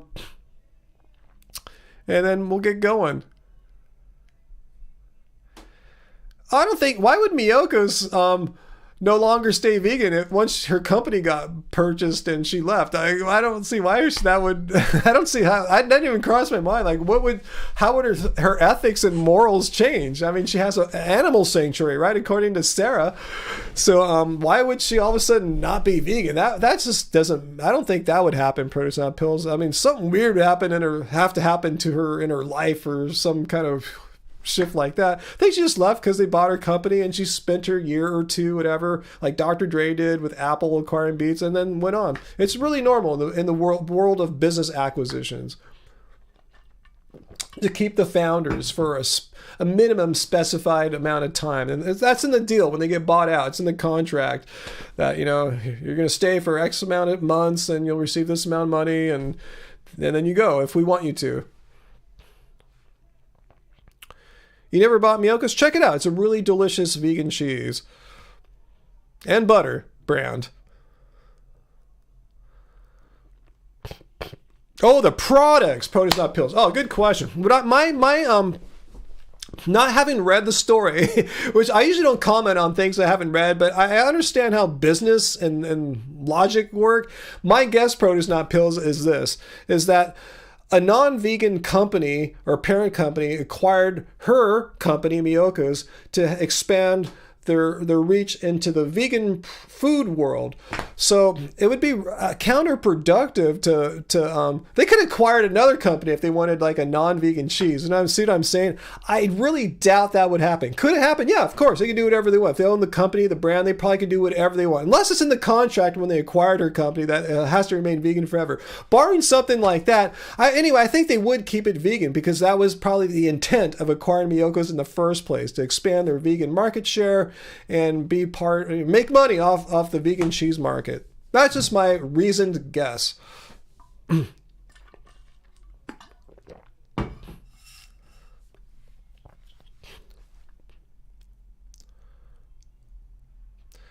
Anyway, any more questions before I get going? Because it's starting to hit me now. I'm getting tired and hungry. The jerky is gone. And I need to order some burritos. Yeah, good point, Terry. Yeah, milk, it's made for cows or whatever animal you're getting from, the baby of that species. Not for adults, and not for adults of a whole different species like human beings. But anyway, yeah, just do what you got to do, Amy, because just transition as you could. I didn't go vegan like that. I mean, once I decided I wanted to go vegan, I went vegan like that. But you know, I was flirting with veganism for quite a while before it kind of just like, I'm going now. I'm never going to look back.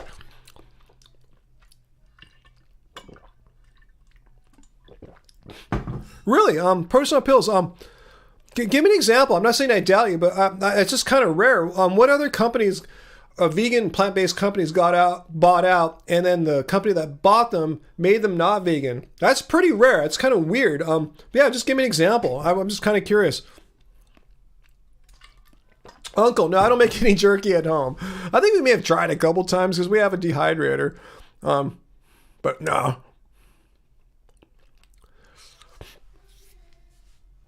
All right, I appreciate your guys' enthusiasm to help Amy out, and I love it. But let's not pressure Amy too hard. It's just a lot to absorb here. And like I said, I can really add in. You know, I flirted with veganism for quite a while, and dairy's like one of the Larabars.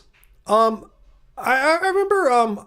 I didn't think all Larabars were vegan for like years, like for decades, right? Is that true? Because I remember I got a few specific flavors that I liked that I knew were vegan, but were they once an all vegan brand? Someone bought them and they added like honey and stuff. But yeah, I didn't. Yeah. Anyway, yeah, they now make stuff with honey. Yeah. But hasn't it always been that way? I thought it's been a while since I've been into Larabars, but I kind of remember. Anyway, let me know. Let me know if you have another example there, but that's a good example there. Yeah, I'm not sure produce not pills. I could be wrong too. I just remember I liked their cherry one from a long time ago. I think they still make it, but yeah, I thought I started seeing honey come out later on.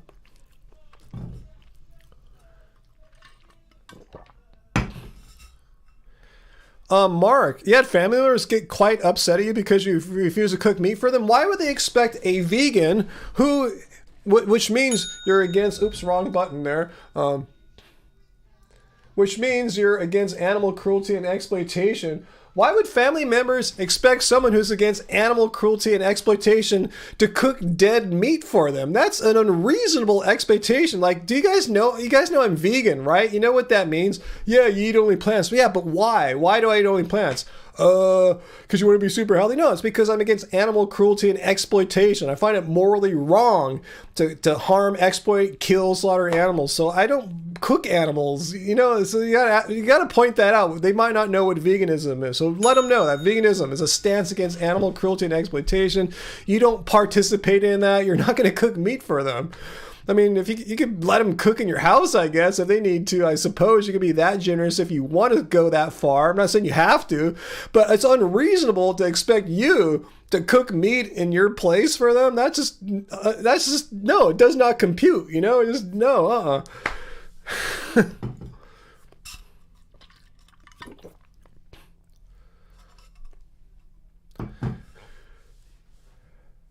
Yeah, Uncle, give being vegan a chance. You might like it. Super, super true, super simple.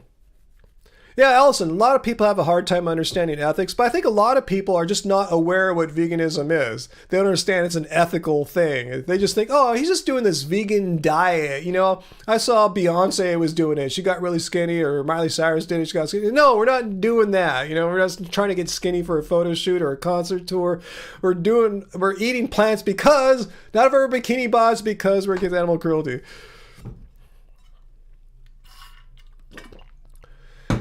All right, guys, I should get going now. What is this? 2 hours and 45 minutes. I thought I was going to a 2-hour live stream. I did 2 hours and 45 minutes. So thank you so much, guys, for being with me here. Uncle, and I think Peter finally bailed a while ago, right? I probably didn't see him say goodnight. But thank you. Thanks for sticking out with me, Uncle. It was pretty chill. We just had to ban that one person that kept creating new accounts every like 3 or 4 minutes. But I'm glad they finally stopped, but they'll probably be back next week and doing the same thing. They've been doing it for like a month or so now. At least they're not like mean and evil. They just like to come and troll. But that's why we block them, because that's one of our rules, which is rule number 2, no spamming or trolling. So yeah, it's burrito time now. Thanks to Heavy, make sure I got the right name, The Heavy Metal Vegan, and AJ for that matter too, for sponsoring us tonight to get burritos for dinner. So I'm really excited about that, and I'm glad I hooked Angie into it. So we have to get it. Our viewers want us to eat burritos tonight. Who are we to deny them that? So thanks, guys. Thanks for coming. Yeah, thanks, Amy, for being a new subscriber here. Make sure you guys are all subscribed. Make sure you have the notification bell hit so you get notified of all our new content, new videos, live streams, and Angie's shorts, which she posts on a near daily basis. Thanks for everyone. Thanks for all the channel members. Again, I promise you we will get you me and Angie here doing a channel members only live stream for you. So if you want to do that, click into the show description here. We have a link to become a channel member. There's various forms of support. I think it starts at $2 a month. If you really like what we're doing, you can help us out with $2 a month. And it really helps us out. It really, truly does. We're a small channel. We're not huge like the Vegan Teacher or anything like that. We're small. We just get by barely. So if you can help us out, that would be greatly appreciated. Even, I was going to say, the smallest $2 a month for Happy Fam channel member thing, that'll get you most of the benefits. You can watch the channel member only live streams or channel member only content. It's there for you, even at the lowest level. So we appreciate that. We don't consider anything low levels. It's just the lowest amount of contribution there.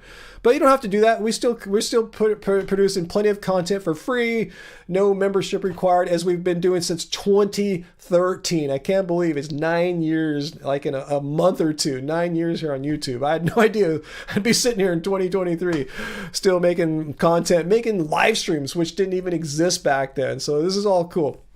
All right, so thank you so much, guys. Thanks for being our support. Thank you for being our friends. And I just can't say enough about how much I enjoy these Friday live streams with you guys. And apparently you guys must like them too, because you stay on with me like 2-3 hours. So thank you. Thank you for your support and everything. I can't say enough, guys. All right, guys, if you want to come back next Friday, I'll be here again. Same time, 6 p.m. Pacific. And I hope to see you in like hopefully close to perfect health from this dumb cold thing, and hopefully Angie too. All right, guys, much love, peace, and remember, it doesn't suck being vegan. Peace out.